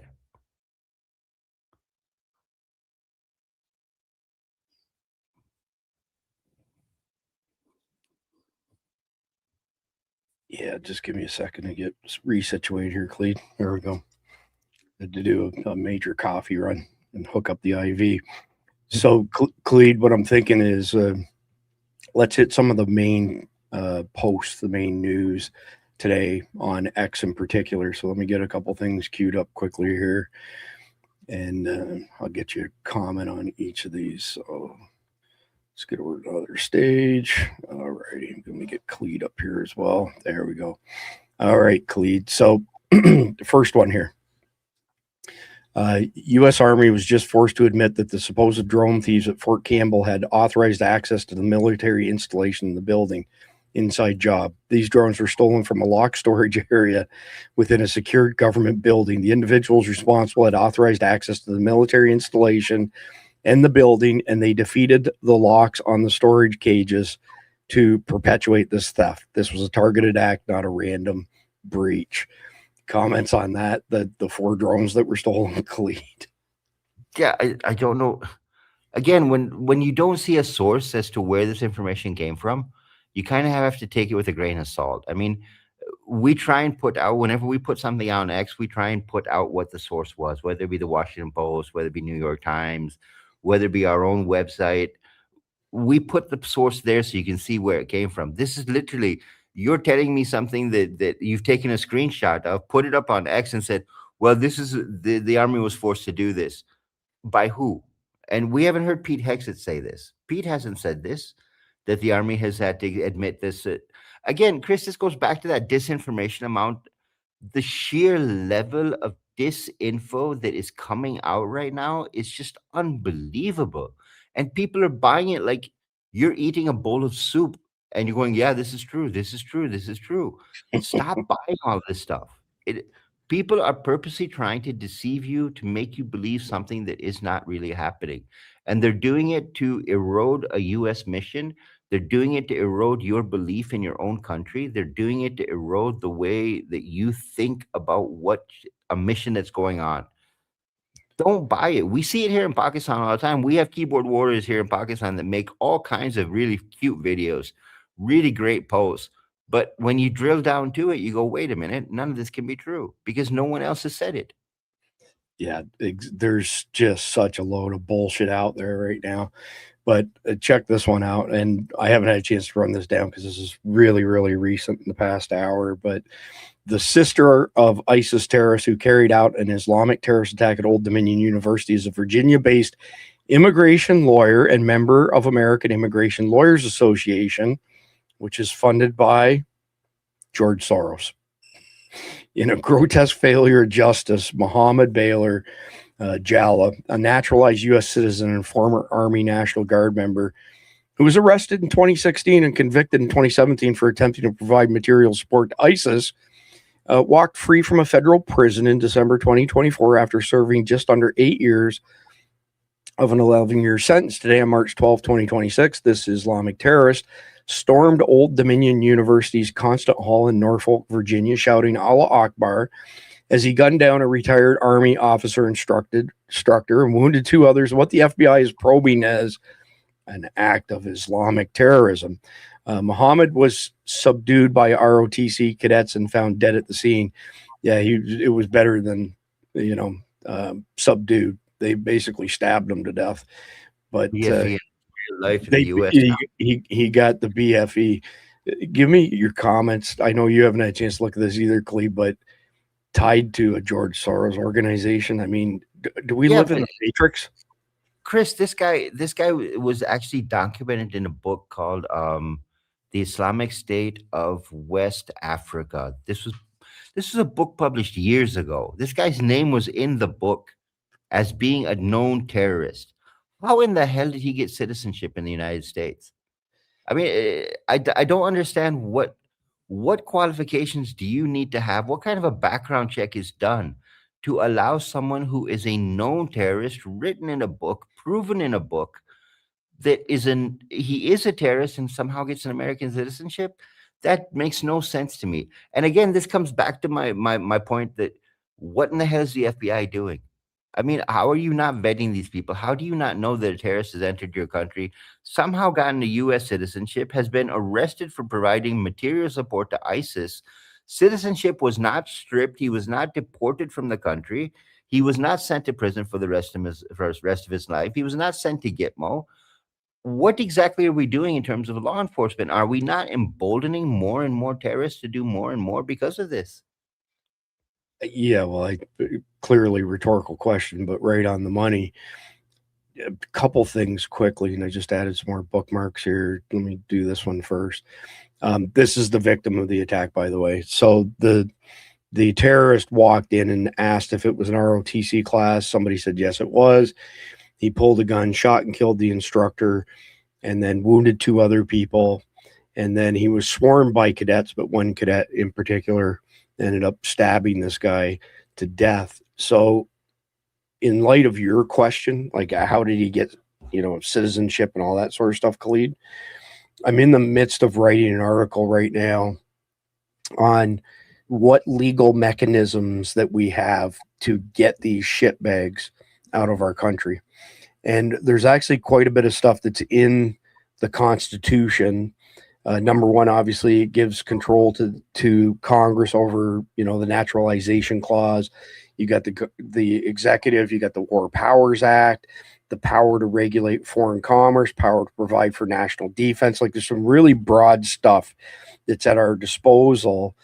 And basically, and we don't have anybody who has the guts to do this yet, Khalid, but if any of these people can be tied in any way whatsoever, sympathetic posts online, monetary donations, membership of any foreign terrorist organization, that's grounds to denaturalize them and kick them out of the country. But I have a piece of disturbing news, and I cannot name the source on this because they would be in a really, really bad spot.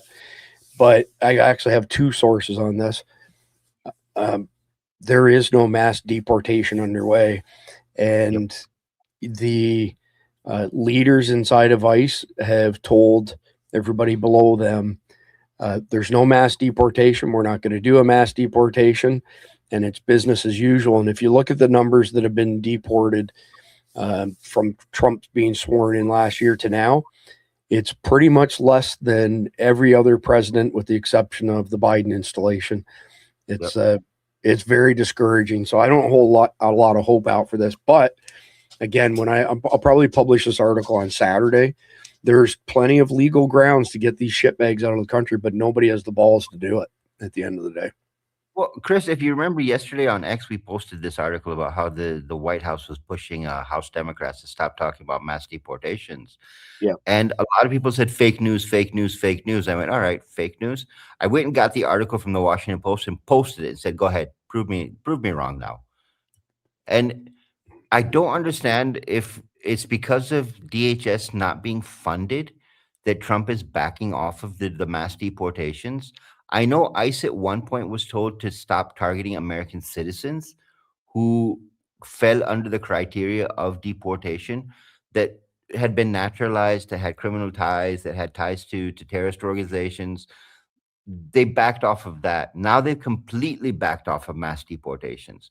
What you're basically doing, and we said this last time when Tom Homan said we're backing out of Minnesota. I said this to, I don't remember if I said this to you privately, if I said this to you on the air. All we've done is we've accepted defeat, because what we've done is we said, if you protest enough, if you raise enough hell, we'll stop doing what's right. Yeah. Well, I was going to go to the drone one next, but let me refresh this page because I just grabbed a couple other things quickly here. Would this surprise anybody? This is the digital footprint and background of the synagogue shooter in Michigan today. How the fuck do you pronounce that name, Khalid? Ayman Ali Ghazali. That's an Afghani name. All right. So these are all pictures of him, pictures as a child with, you can see that's an AK and a pistol. Let's see what else Travis has to say on this here. So his Facebook says he lived in Warren, Michigan, not far from Dearborn and West Bloomfield. His friends list what appears to be entirely Arab and Muslim persons, many in military uniforms, and someone in the same county with the same name, charged with basically being a pedophile. I did catch that earlier. Lots of family members across the world, including Yemen, Lebanon, Iraq, and Dearborn, Michigan. Wow. Moving on, this guy appears to be a close relative, maybe brother or cousin. Social media is packed with pro-Palestinian, anti-Israel content. I guess he's in this video. Let's check it out. Talking bitch, not even a ceasefire. If you ain't rapping for the people, what you here for? Free fall asleep from the river to the sea. Show me all your history and tell me about your family. Tired of all these lies and genocides. It's like That's about enough of that. Yeah. So that's him promoting some Palestinian stuff. Multiple Facebook friends of Ayman are either actual militants or praising militants across Yemen and beyond. One of his friends in Yemen, another friend, let's see, the Haqqani terrorist network and Al Qaeda, entire friends list full of militants or terrorists from Yemen. So see, this is what I mean right here. This stuff that he's put out there and is promoting, which is anti-American, pro-jihadi shitbags. We have the legal means to kick this piece of shit out of the country before he went and did what he did today. It's a very thorough article I'm writing. I hope somebody picks it up and runs with it. Somebody who's got some balls, who's in office that can actually do something. We have all the legal mechanisms needed to deal with this, Khalid. I don't know if you want to add to that or not. My question here, Chris, is that when I applied for a US visa, they asked me for all my social media accounts, and they literally go through everything, looking for anything that I have said that is against America. When you have someone like this who is openly jihadi and somehow is allowed to enter the United States, live in the United States, and not be harassed, and I'm going to bring this back up again. The guy's name looks Afghani to me. This may be someone who was a translator, a supporter, a helper of U.S. forces while the U.S. was in Afghanistan and got into the U.S. because of that. And what you'll find is a lot of those Afghanis that went into the U.S. because they were helping have turned against the U.S. and are now supporting the Taliban from the U.S.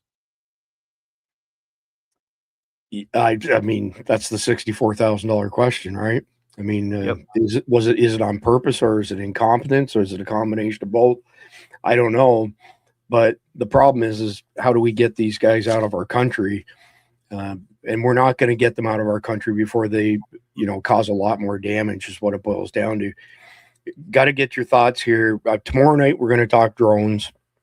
We were laughed at, and Mike Sterling and I, over 4.5 years ago, we released some intel that we got from our friends in the JTTF world, basically stating that Hezbollah in particular, but other groups, but Hezbollah in particular, because they're so tight with the IRGC, to use drones to fly into open air stadiums and drop aerosolized carfentanil, which is 50 times more powerful than the base analog of fentanyl. There's 1,400 analogs.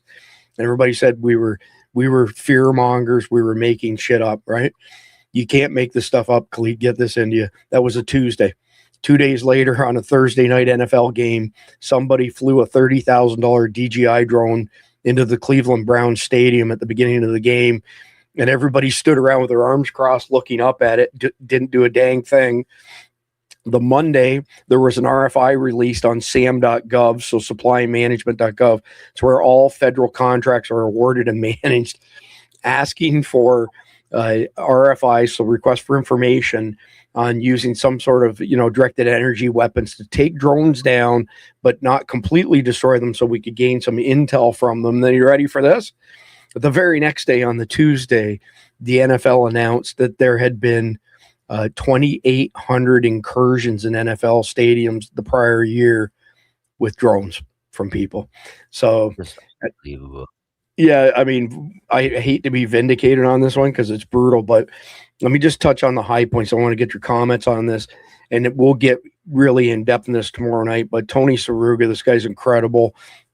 He's one of the most preeminent data scientists in the world. So, Iranian drones off California, drone swarms out of a container on a ship or a brown cardboard box. The opportunities for covert launch are endless. And that's a quote from retired Colonel John Mills. Drones hidden in seemingly normal objects and then launching on command to attack is becoming a routine part of warfare. This should not be considered shocking or surprising. The attacks could come from a short range or longer range.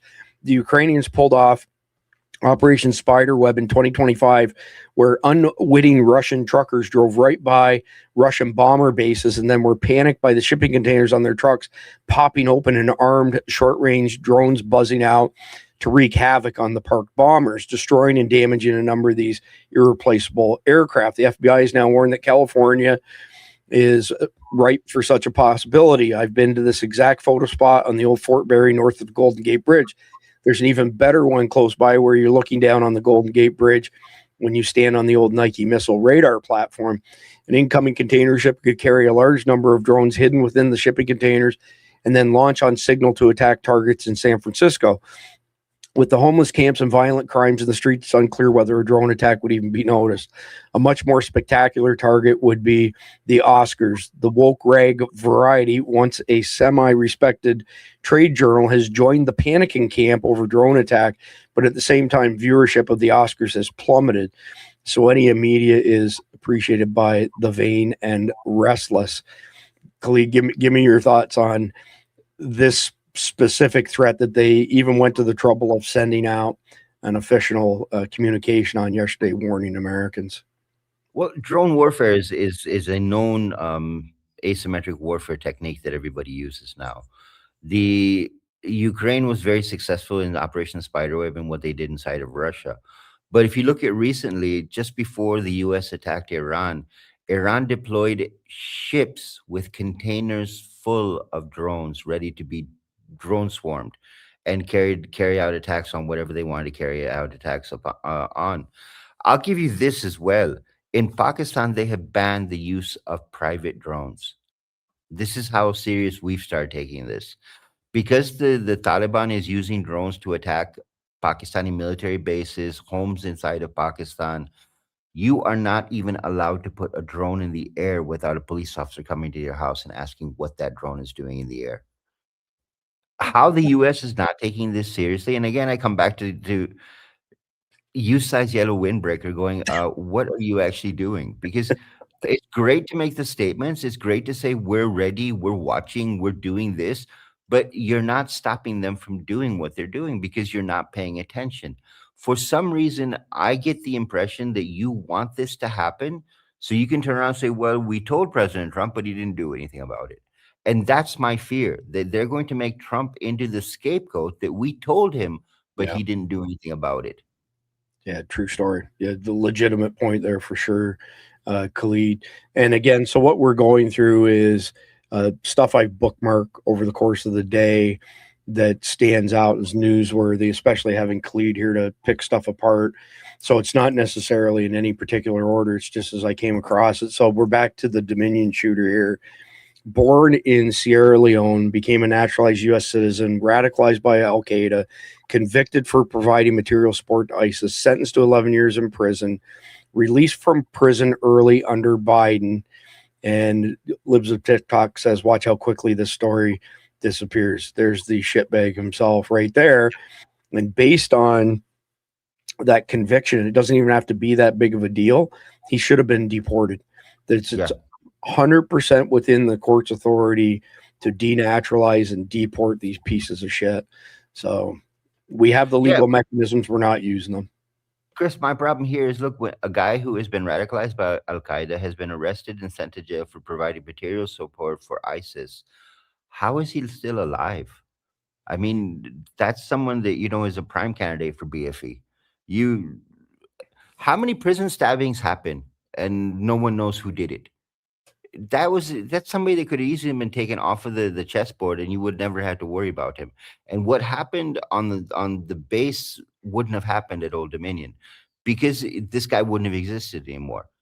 And I hate saying it this way, but that tolerance level in the US of believing that people can change needs to stop. Someone who tells you what they are, shows you what they are, believe what they're telling you. Stop trying to believe you can reform them. Yeah, 100%, Khalid. So I got a video here of how that incident was ended.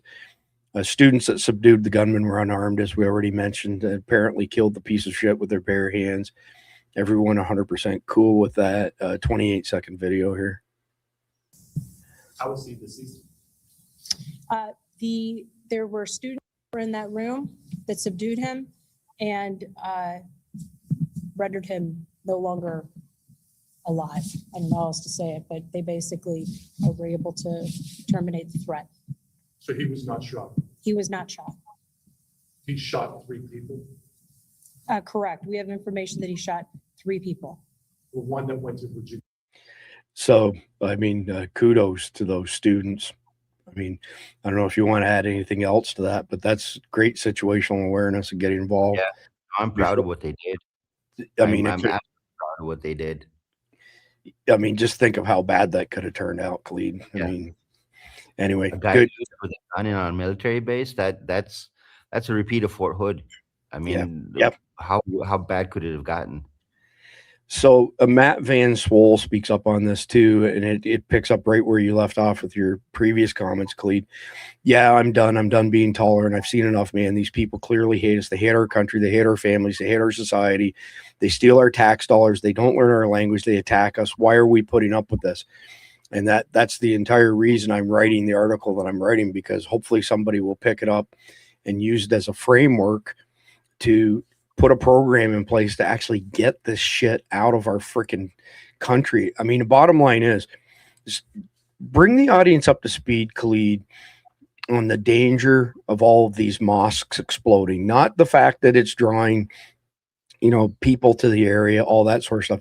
What's inside the mosques that your average person may not know about?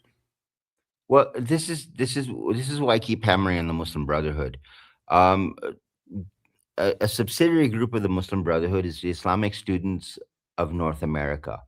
The Islamic Students of North America own every mosque inside the United States.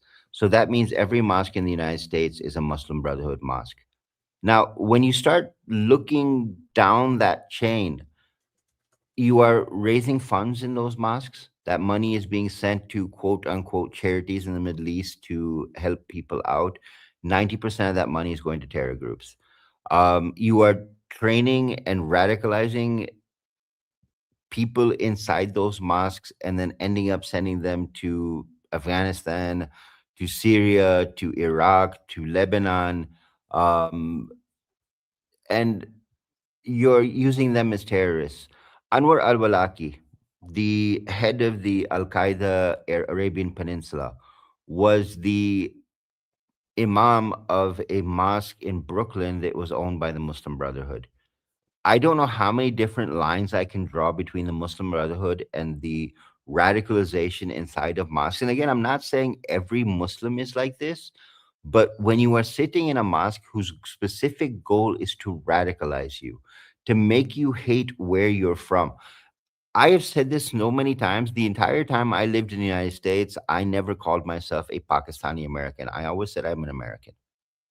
The fact that you can hyphenate in the United States and have 2 identities, you've already lost the battle there.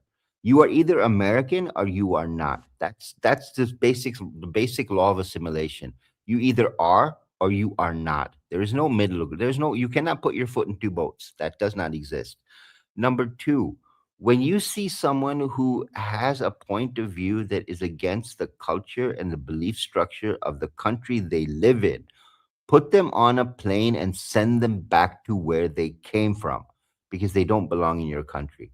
I don't agree with the mentality that you should allow these people to continue to live there, continue to operate there, and while you're doing it, you're eroding your own country's values. And we've seen it. Over the past 30 years, America has gone from a great society to a cesspool because of all the immigrants that have come and brought their religion and brought their ideologies and brought their mentalities and said, no, I want America to be like this. Well, that's not what America was created for. Yes, it is a melting pot, but it's a melting pot to becoming an American, not becoming a hyphenate. It's something I like about the French. In France, you are not French something. You are French or you are not. America needs that same policy. The problem we have right now, Chris, is with someone like Pam Bondi sitting as Attorney General of the United States, you're not going to be able to do this because she worked for the Muslim Brotherhood. And by saying that she worked for the Muslim Brotherhood, I'm not saying she worked directly for the Muslim Brotherhood, but she was a lobbyist for Qatar. and Qatar is the banker for the Muslim Brotherhood. So how do you trust someone like that? Susie Wiles was also a lobbyist for the government of Qatar. Kash Patel was also a lobbyist for the government of Qatar. How do you trust these people to be able to outlaw the Muslim Brotherhood when they took money from the people who support them? Yeah, true story. So I've got a few lined up here before we wrap up, Khalid, just to make sure that everybody in the audience gets their blood pressure up. The Texas girl says, 1 week ago, I posted this chilling video from a Dearborn, Michigan mosque where a Muslim prayer gathering openly chanted, Allah, kill every Jew, Christian, American, right here on U.S. soil, calling for annihilation of entire groups of people, not free speech, but a direct threat. Why was this tolerated? Fast forward to today. A suspect rams a truck into Temple Israel Synagogue in nearby West Bloomfield, just 25 miles away, setting the building ablaze. The FBI is probing it as a potential terrorism amid U.S.-Iran war. Coincidence or correlation? Words like annihilate aren't empty. They foreshadow actions. The big question we need to ask, when will we finally believe them? When they tell us exactly what they intend to do? Wake up, America. Are we done ignoring the threats? And these people can be legally removed from the country and should be, just nobody's got the fucking balls to do it. Let's have a listen to this fucking crap. The word, and with a decree of yours, you will annihilate them. Ya Rahman Rahimin, you annihilated. And you destroyed the likes of Ad and Thamud and Fir'aun. These are the Fir'auns and the Ad and Thamud of today. Ya Rahman Rahimin, we ask you, Ya Allah, destroy them. Destroy them, Allah. Take them off the surface of this earth. Ya Rahman Rahimin, Ya Akram al-Akramin. Yeah, I can't listen to that shit anymore. Khalid, can you kind of decipher what they were saying there? Does it just like killed every Jew, Christian, and American, repeated over and over? Here's what my problem is. Anyone who's read the Quran, and I always encourage people to read the Quran in English so you can understand what the Quran actually says. Christians are people of the book. It says it very clearly in the Quran. Christians are people of the book. They are believers. They are not infidels. I don't understand how any Muslim in the world can call for the annihilation of Christians, of Christians. This makes my blood boil because I turn around and go, wait a minute, what fucking religion are you following? Because it's not the one that I was taught. And I grew up in the US, and I went to a Muslim mosque in the US. I was taught the Quran in the US by an Egyptian whose first point to me was, your job as a Muslim is to accept everyone. Unless they have harmed you personally, you are to accept everyone. That is what our religion teaches. I don't understand what religion these people are preaching other than the Muslim Brotherhood's version of what Islam says. Because what their version says is wipe everybody out except for the Muslims. But once you're done wiping all of them out, then you're going to come after the Muslims as well, because then you're going to start going, wait a minute, no, that Muslim's not good enough. It's what the Taliban's doing on this side of the world. You're not a good enough Muslim, so we're going to kill you. You're not a good enough Muslim, so we're going to chop your head off. We're going to chop your hands off. At what point does it stop? Again, that's your $64,000 question. So again, I got to wind up, but check this out. Some people know this, some people don't. I'm 100% American and have a Greek heritage.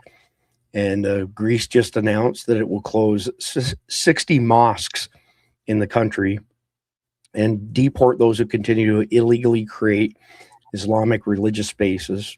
Greece is taking action against the Islamization of Europe. Do you support it? If you support, we've been really slack on audience polls tonight. If you support this, what the Greeks are doing, put a 1 in the live chat, whatever platform you're on. By the way, we're on 10 platforms tonight because our Facebook ban was lifted today. We'll see how long that lasts. But nonetheless, we've been slacking on the polls tonight. Put a 1 in the live chat if you endorse and support what Greece is doing here. Now check this one out. 2 weeks, 4 terrorist attacks, not white, not Christian. So just look at this shit right here. Okay, so the first 2 shitbags are the ones who tried to kill Jake Lang in New York City, and Holy cow. This guy here is the shooter at Dominion. This guy is the shooter from Austin. This guy's the guy who drove his car through the gates today. So they all deserve a one-way ticket to hell. So check this one out from Tommy Robinson. Wake Up America, 52 seconds. So this is what we're doing. So we're praying at churches now. That's what we're doing, Sheikh. Wow.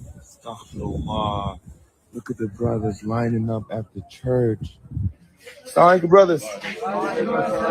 So where are we, man? We at the church? Y'all pray at the church? No. Y'all praying at the church? What are we doing here, man? Why have we gathered here? Okay, mashallah. We're going to convert the church into a masjid. Okay, man. Y'all was scaring me for a minute. Get the khutbah, habibi. Get the first khutbah. Yalla, inna alhamdulillah. Yeah, I can't listen to that shit. Khalid, do you want to comment on that? I don't know what version of Islam these guys are following. To me, Jesus Christ is a holy messenger of God. There is an entire book in the Quran written about Jesus' mother, Mary. The book is called the Book of Maryam. In Arabic, Mary is Maryam. You can read the entire book and how wonderfully she's described. I don't understand what religion these people are following other than what the Muslim Brothers. And it's nice how it said the Muslim Brotherhood operating inside of America, because that's the ideology they follow. And if you remember the manifesto that we talked about, I think it was maybe 2 months ago, the Muslim Brotherhood's agenda, coming and making soft power, going in and praying at churches, forcing takeovers, buying Christian lands. I don't understand where you get off doing this crap. When you accept another religion, you are pleasing God. That's how it works. When you decide that you are better than someone else, you are no longer a man of God. You are a man of the devil, because you are no better than anyone else. God created us all from dirt. God created us all from mud. How can you say I am better because I follow this God, or I am better because I follow this God? That is not what religion teaches. At least it's not what my religion teaches me. My religion teaches me that Christianity is a holy religion that is loved and worshipped by Islam. How can you say that you need to convert Christian churches into masjids? I just don't understand that. Well, I think it's clear because they want to take over our fucking country. So, and there's some of us that are just not going to put up with that. I don't know if you got this one this week while you're out to, BFEing. This is the director of CARE Kentucky Division. They aren't even hiding anymore. What do you say to her? There's actually a whole video where she says, I demand jihad. I want ISIS to kill all of you. So I don't know if you want to add anything to that. Chris, I hate to bring it up this way, but what in the hell is Marco Rubio doing? I mean, your job was to declare Muslim Brotherhood as a whole as a foreign terrorist organization. Why have you not done it yet? Why are you only picking, one group here, one group here, one group here, one group here? Just go across the top and say Muslim Brotherhood as a whole 100%. is a terror group. Period. End of story. 100%. In the middle of Dearborn, Michigan, an entire crowd chants "Death to America." When asked about it, Rashida Tlaib refused to condemn it. Fuck another piece of shit that doesn't belong in our country.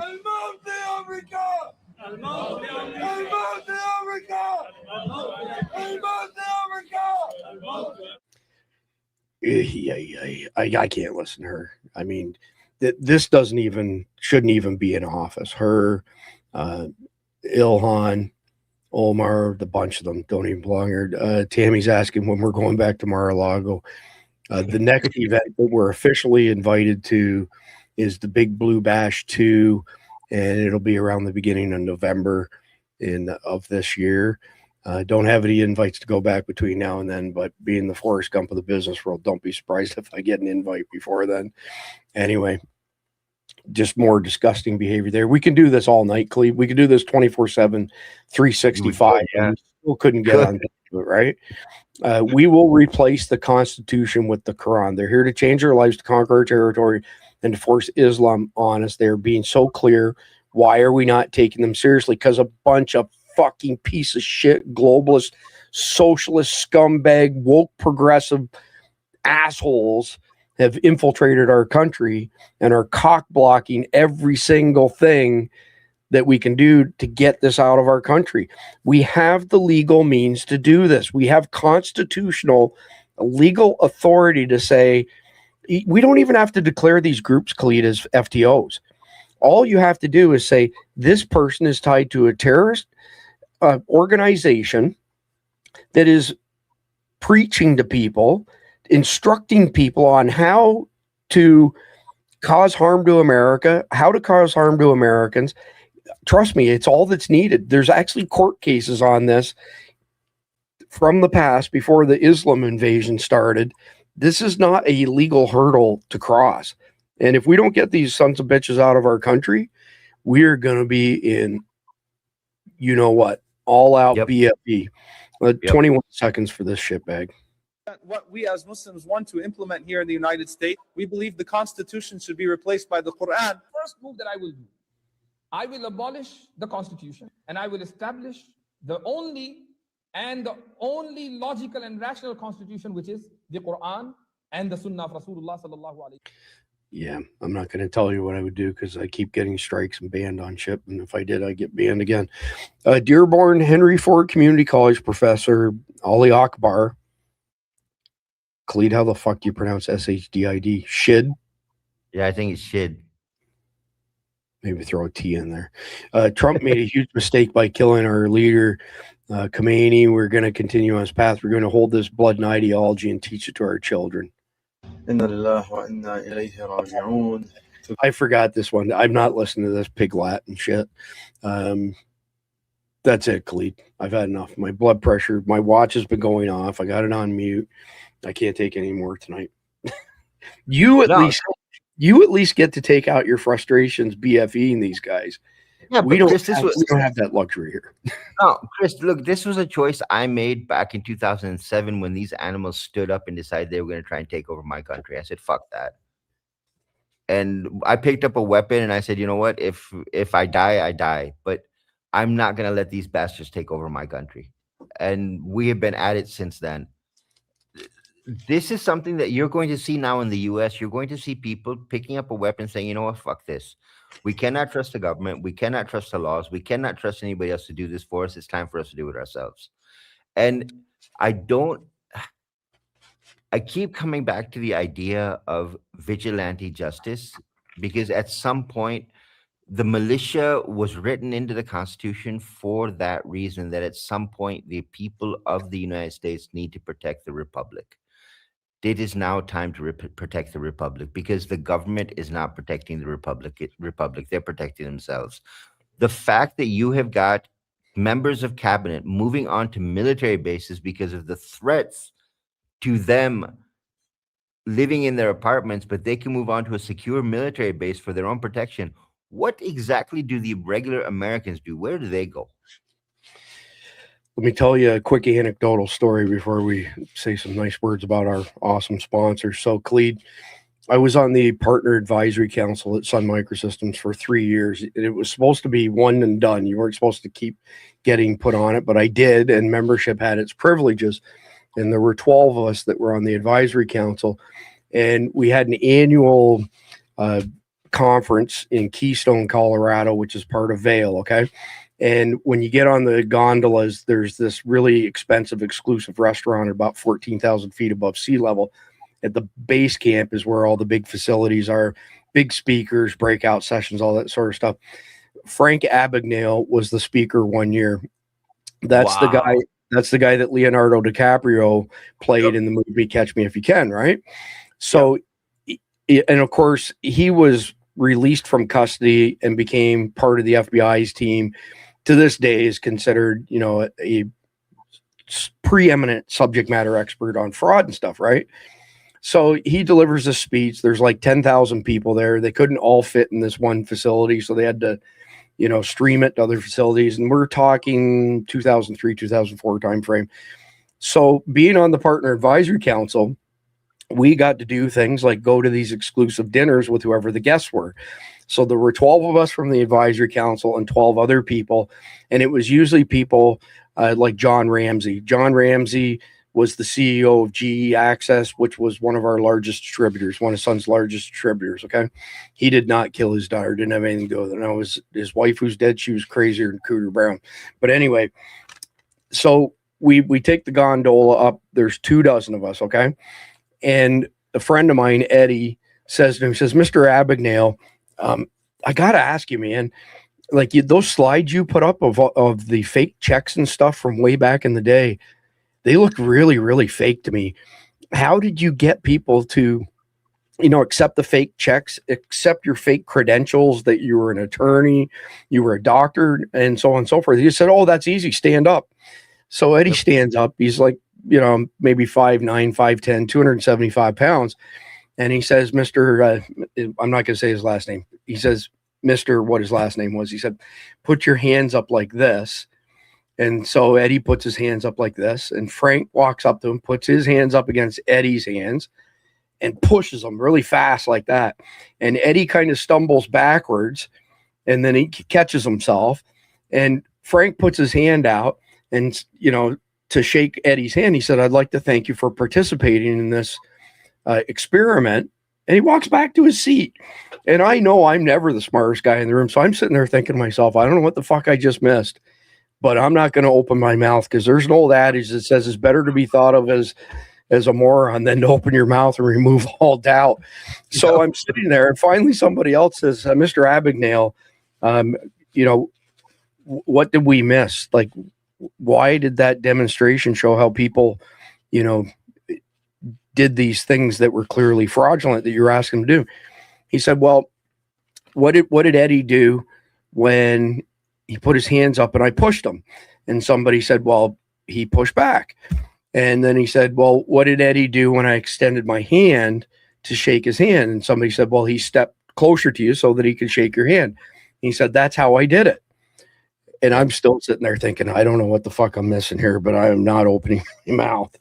So the same guy says, still not connecting the dots here. Could you tell me, how that translates into people accepting all this crap, the fraudulent stuff and everything? He said, well, here's the lesson. It doesn't matter who the person is. If you push them, they will push back. If you want somebody to do something, you don't push them. You pull them gently in your direction and you make it personal, sort of thing. And it's just one of those things that stuck with me all these years, because as you're talking about, this stuff, and we're looking at this stuff with all these jihadis who are shitting all over America and Americans, my response is back to Frank Abagnale. You keep pushing people and people will push back. And there was a black guy published a video a year ago or so, very articulate black guy. And he said, y'all are fucking crazy picking on the white men. Do you not realize they started and ended the largest wars in history? They're the most violent motherfuckers out there. Stop pushing them. And for some reason that stuck with me as well. But I'll tell you what, when it comes time to push back, some people better be careful what they wish for, because we got some pretty tough guys on our side. Let's just leave it at that. All right. So I got apologies for, going so late with this. Carnival.com. These guys have the most incredible products, 100% American. The bag's American. The O2 absorber's American. The meat's American. There's no antibiotics, no histamines, no mRNA, none of that shit in this. Last year, wholesale beef prices year over year went up 49%. If you go to carnival.com and sign up for a subscription, guess what? They're not allowed to change their prices for 12 months because of the commerce rules in some of the states. So you can lock in your beef, chicken, and pork prices for 12 months by signing up for a subscription. Cindy and I get 16 bags of this a month that we pay for with no discount because they're just great people. Tell me where else you're getting a 49% year over year return on your investment. Go to carnival.com, sign up for a subscription. When you mention us, it keeps them in the fold. They don't pay us affiliate money. They help us defray expenses.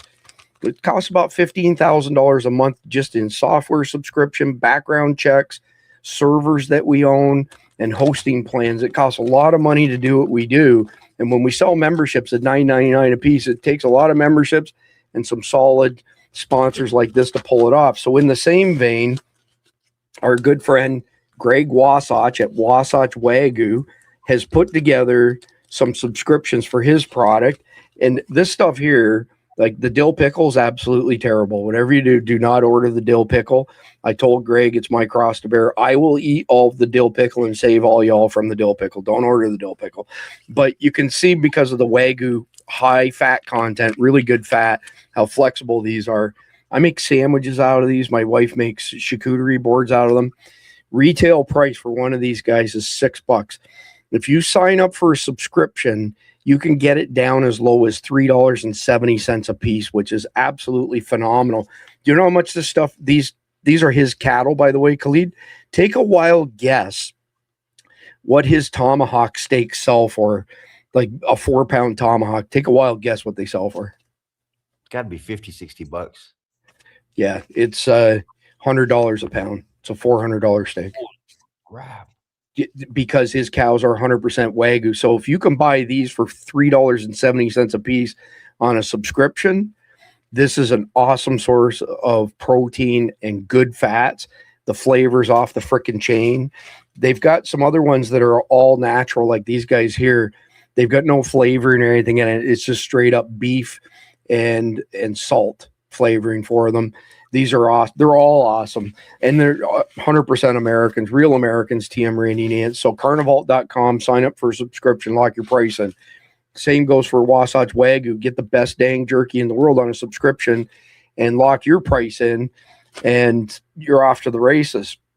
I see I've got an inbox full of people. I offered to put 10 more memberships out there for free, which means between yesterday and today, that would be 40 free memberships on my part. And my good friend Manly T committed to 10 of them, which is super appreciated. It's $1,000, $100 a year, $99.99 a year sort of thing. My inbox is full. There's way more than 10 in there, but I'm going to get with the team first thing in the morning and see what we can't do for y'all, because our mission takes precedence over everything. And our mission, pardon me, is really simple. The mission at Survival Dispatch is to dispatch information to our fellow Americans and friends of America so that y'all can survive these very dangerous times. That's it, full stop. So as long as we're getting the information into people's hands, we're doing our job. And see, somebody, is talking about Element and having people on. I built my own server. I'm a systems and network engineer by trade. When we got into a whole bunch of bullshit with Signal, there's metadata leaks. You're easily identified. Everybody's phone number is part and parcel of it. It's deeper than that. You can go read my article on my Substack, survivaldispatch.news, if you want. So I built a beast of a server. Like, I mean, absolute beast. 16 CPUs, 128 gigabytes of RAM. For you techies out there, you know what all this stuff means. Very expensive, very high powered, and very secure. And Cleet will tell you that when we announced what we were doing, that we were moving the Survival Dispatch Guardians community to our own private Element server that was locked down hard, the DDoS attack started the very next day, distributed denial service attacks. We've had it so bad that we've had over 100,000 bots make in the range of 10 or 20 requests per second. So you're talking millions of requests per second of our Element server. I worked with the Element developers. I wrote some custom software for it. We worked with the data center. We put a badass intrusion detection system in the mix as well. We get hit 24/7 with DDoS attacks. Every so often, there's a short little blip, maybe for 5 or 10 minutes. But I mean, that's very, very rare now for that to happen. We have the most secure platform, bar none, out there, especially in the survival prepping space. It's only $9.99 a month or $99.99 a year, which gets you 2 months for free. You also get our emergency alert system. We've built resiliency and redundancy into our system so much that on the occasions where we've sent out an SDN's alert, Survival Dispatch Emergency Notification System, an SHTF alert, not one person has come back and said that they didn't get the alert, because we send it to their email, we send it to our Substack that they can log into, we send it to their POC link radios if they have them. I've got some sitting here somewhere in the dark. I reach over. Yeah, people have POC-link radios like these guys, and there's links to all of this stuff on our Substack, survivaldispatch.news. We send them to our Element SDN's channel. We send them to our old Signal channel. We get the emergency alerts out when they count. You also get the benefit of all the eyeballs across the country in the Guardians community. We've seen news pop up where the legacy media is pushing a narrative that's untrue, that call them high profile creator / influencer pushing in a different narrative that's not accurate. And our intel, our Guardian members, like in Portland, we had one where the guy took video and he said the stuff on legacy media and the stuff the big names are broadcasting X, neither one of them are telling the truth. Check out these videos. I was just there an hour ago, sort of thing. You're not going to get that level of, eyes on the street from people that you can trust anywhere else. And again, it helps us defray expenses. I can assure you that when I acquired Survival Dispatch, it was a pet project of somebody else's, was being financed to the tune of $400,000 a year for people, who had won the TV show alone and stuff like that to make videos. So I didn't acquire a company that was profitable. I acquired a company that was losing a shit ton of money. And anyway, at the end of the day, here we are. Survival Dispatch News, Guardians. It's an awesome program. Khalid, do you want to say anything as far as Element? Khalid is active in Element. You get behind the scenes access to him, by the way. Your quick opinion will wrap this thing up, Khalid. No, Element is something that people have got to understand. The number of people are now figuring out how unsecure these communication platforms are. Things that you and I, Chris, figured out way before the rest of the groups came along and figured out, oh shit, we're sitting someplace where we can be easily identified. They're not coming up. We even had that keyboard warrior that came after the two of us saying that, we were talking shit when we said Signal wasn't secure. Guess what? Signal wasn't secure. What you have done with Survival Dispatch and what we've done on Element gives you access to the best experts, JJ Carroll, me, you. We are there to answer questions, and we are disproving fake intelligence live. As it comes out, we're disproving it, and we're giving you breaking news before anyone else has it. So it's an advantage for you there. Number two, we share a Proton drive up on the Element server for all of our Guardians that has a wealth of information for prep, for medical, for SHTF situations. It's something that we have collated and put up there so that everyone who's part of our network has a paper backup of everything they need to survive when SHTF happens. We're not in this to make money for ourselves. We're in this to make sure that people survive. That's the goal. And if people think that we're here saying, well, buy our subscriptions and do this and do that, we don't care if you buy the subscriptions.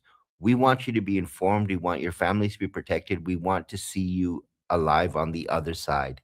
We don't want to see you go bye-bye because, someone told you this isn't going to happen. What you'll find is that everything that people are talking about today, we were talking about 3-4 months ago. And people were calling us lunatics when we were talking about it. Yeah. And now everyone else is talking about it. So it being part of the Survival Dispatch Network is something that's an advantage to whoever's part of it. And you only figure it out once you become part of the network. Watching the podcast, you get a lot of information. But when you become part of our network, you become part of that family, and that family supports you. It educates you. It helps you understand. It walks you through problems. We all work together, and it's one big family. Yes, very, very true. So that's it for tonight. We'll be back tomorrow evening, usual time, 7 p.m. Eastern, and it'll be the next episode in our long war series, but it's focused on the situation at hand, which is drone terror and civilian defense, weaponized FPV drones, and emerging tactics, that have started overseas, especially Ukraine. It's not a matter of if, it's a matter of when they will terrorize American civilians. And I've got some good information for y'all on that. So is Khalid and the rest of the guys. But I want to thank all of the Survival Dispatch Guardians for their support. I can't thank Carnival, Wasatch Wagyu enough for their support.